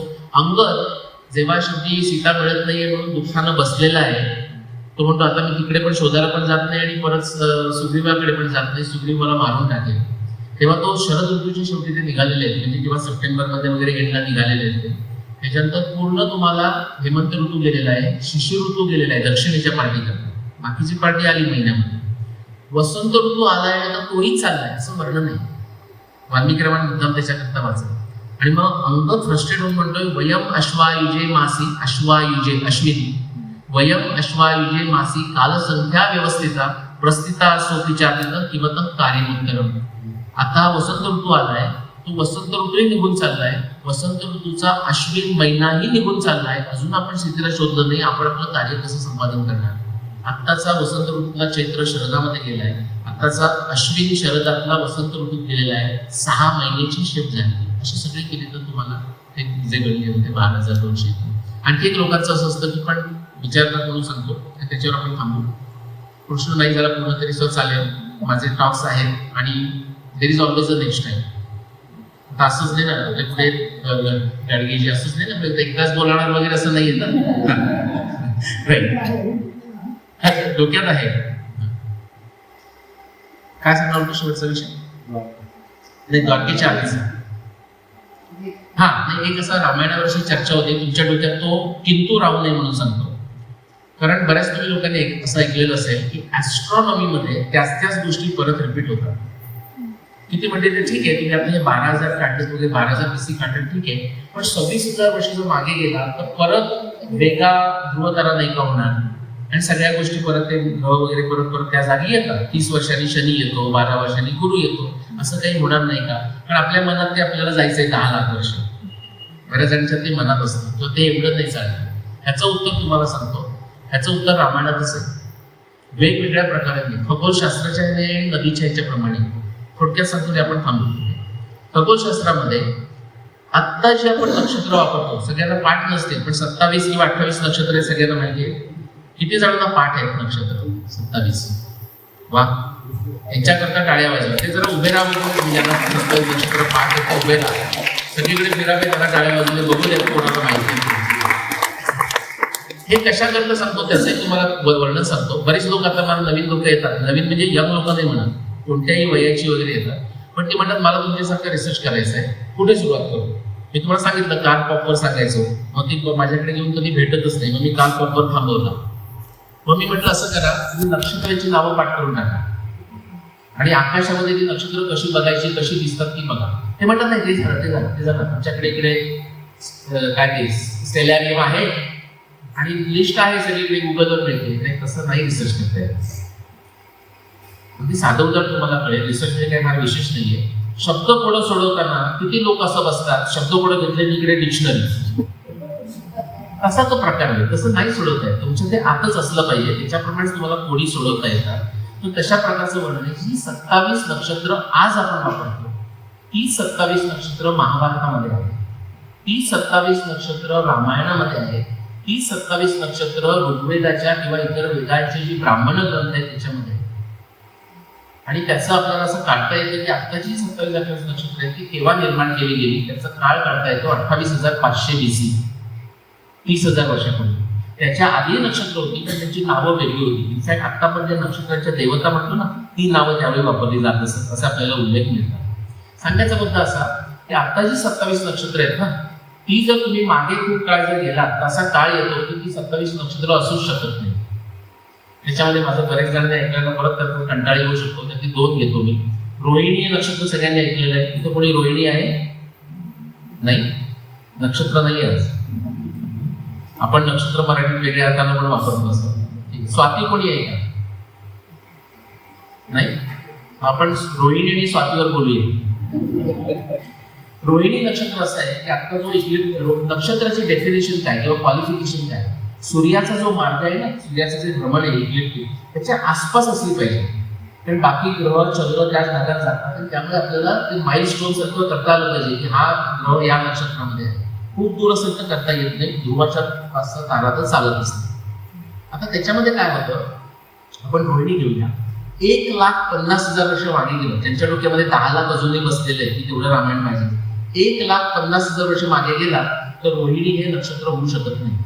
रोहिणी इतकी उत्तरेला जाते, त्याला प्रॉपर मोशन असं म्हणतात, की तो इतका दूर आहे की रोहिणी नक्षत्र होऊ शकत नाही. आणि रोहिणी हा अगदी समजणारा तारा आहे, त्याचा लाल दिसतो म्हणून रोहिणी म्हटलेलं आहे. आपलं जे वृषभ राशी आहे ना, त्यातल्या ते वृषभ म्हणजे बैल. कुणाची वृषभ रास आहे? वृषभ म्हणजे बैल. तर त्याचा तो डोळा असं तो वर्णन केलेलं आहे. तो तिथे राहतच नाही, तो वर जातो. आपल्याकडे स्वाती नाही म्हणून आपण स्वातीवर बोलूया. स्वाती हे नक्षत्राला दुसरं एक नाव आहे की निष्ठा, म्हणजे फॉरेनर किंवा ट्रॅव्हलर. आता ते आपण नक्षत्रामध्ये वापरतो, पण तुम्ही जर फक्त म्हणजे ॲस्ट्रॉनॉमीमध्ये 60,000 वर्ष म्हणजे सुद्धा यस्टरडे, फक्त 60,000 वर्ष मागे गेला तर स्वाती हे इतकं दूर जातं की ते ध्रुव तारा बनलेलं आहे. 58,000 BC मध्ये स्वाती नक्षत्र उत्तर ध्रुव तारा होतं. ते नक्षत्र असू शकत नाही. पण ते स्वाती नक्षत्र रामायणामध्ये नक्षत्र म्हणून वापरलेलं आहे. याच्यातून काय कळतं, ते 60,000 वर्षापूर्वीचं असू शकत नाही, 1,50,000 वर्षापूर्वीचं असू शकत नाही. शेवटचं नदीबद्दल रामायणामध्ये यमुना गंगेला मिळते अशी अनेक वर्णनं आहेत.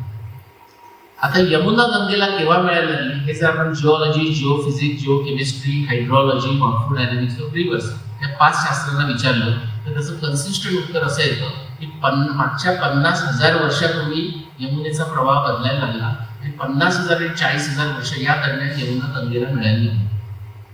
मग रामायणामध्ये जर गंगा यमुनेला मिळते किंवा यमुना गंगेला मिळते जर वर्णन असेल तर ते वर्णन फक्त मागच्या 50,000 वर्षामध्ये शक्य आहे. सगळ्यांच्या लक्षात येते, म्हणून तुम्हाला मागे जाता येत नाही. म्हणजे ॲस्ट्रॉनॉमी जरी जात असेल तरी जायची गरज नाही.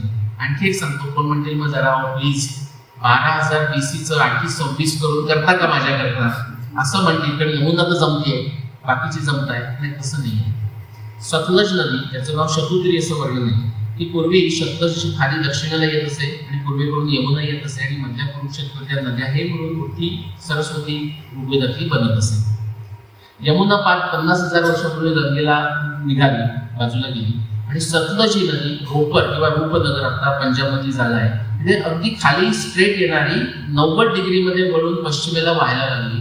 ही जी घटना झाली, ही घटना 15,000 वर्षापूर्वी झाली, असं सगळे कन्सिस्टंटली 30-35 पेपर सांगतात. रिसेंट पेपर म्हणजे C Gupta, IIT Kanpur, nature communication 2017, November 2017 असं सांगता आलं पाहिजे, लोकांचा विश्वास बसतो. त्याच्यामध्ये त्यांनी दाखवलेलं आहे. आता याचा रामायणाशी काय संबंध? जेव्हा दशरथाच्या मृत्यूनंतर भरत केकय देशामधून चालत चालत आणि रथ घोडे करत जेव्हा अयोध्येला येतोय, तेव्हा तो हरियाणामधून जेव्हा क्रॉस करतो, तेव्हा तो म्हणतो माझी पूर्वजांची भूमी, म्हणजे इक्ष्वाकूची पहिली भूमी ही हरियाणा आहे. त्याच्यानंतर ते पसरलेमध्ये अयोध्या झाले. तेव्हा तो म्हणतो की आता मी या भूमीत आलोय. अशी नदी, शरयू नदीचं वर्णन करतो शतुद्री, की अत्यंत मोठं पात्र असणारी वाहणारी नदी की जी पश्चिमेकडे वळून वाहते. आता हे वर्णन फक्त मागच्या 15,000 वर्षामध्ये शक्य आहे. त्याच्यावरून आपल्याला सगळे पुरावे घेतले ना की 1000 म्हणजे थांबणार आहे, अशामुळे सांगता येतं की कोण म्हणेल की आता जरा 20,000 करता येतं का? नाही, 15,000 वर्षाच्या मागे रामायणात जाता येत नाही. 10,000 BC नंतरही जाता येत नाही. तुम्हाला कोणी सांगितलं की 10,000 मागच्या 12,000 वर्षात झालं तर तेही खरं नाही. आणि असे काही बरेच पुरावे आहेत. आपण ते थांबूया. तुम्ही माझं शांतपणे ऐकून घेतलं, बोरिंग लेक्चर ऐकून घेतलं, म्हणून तुमचे आभार. धन्यवाद. नमस्कार.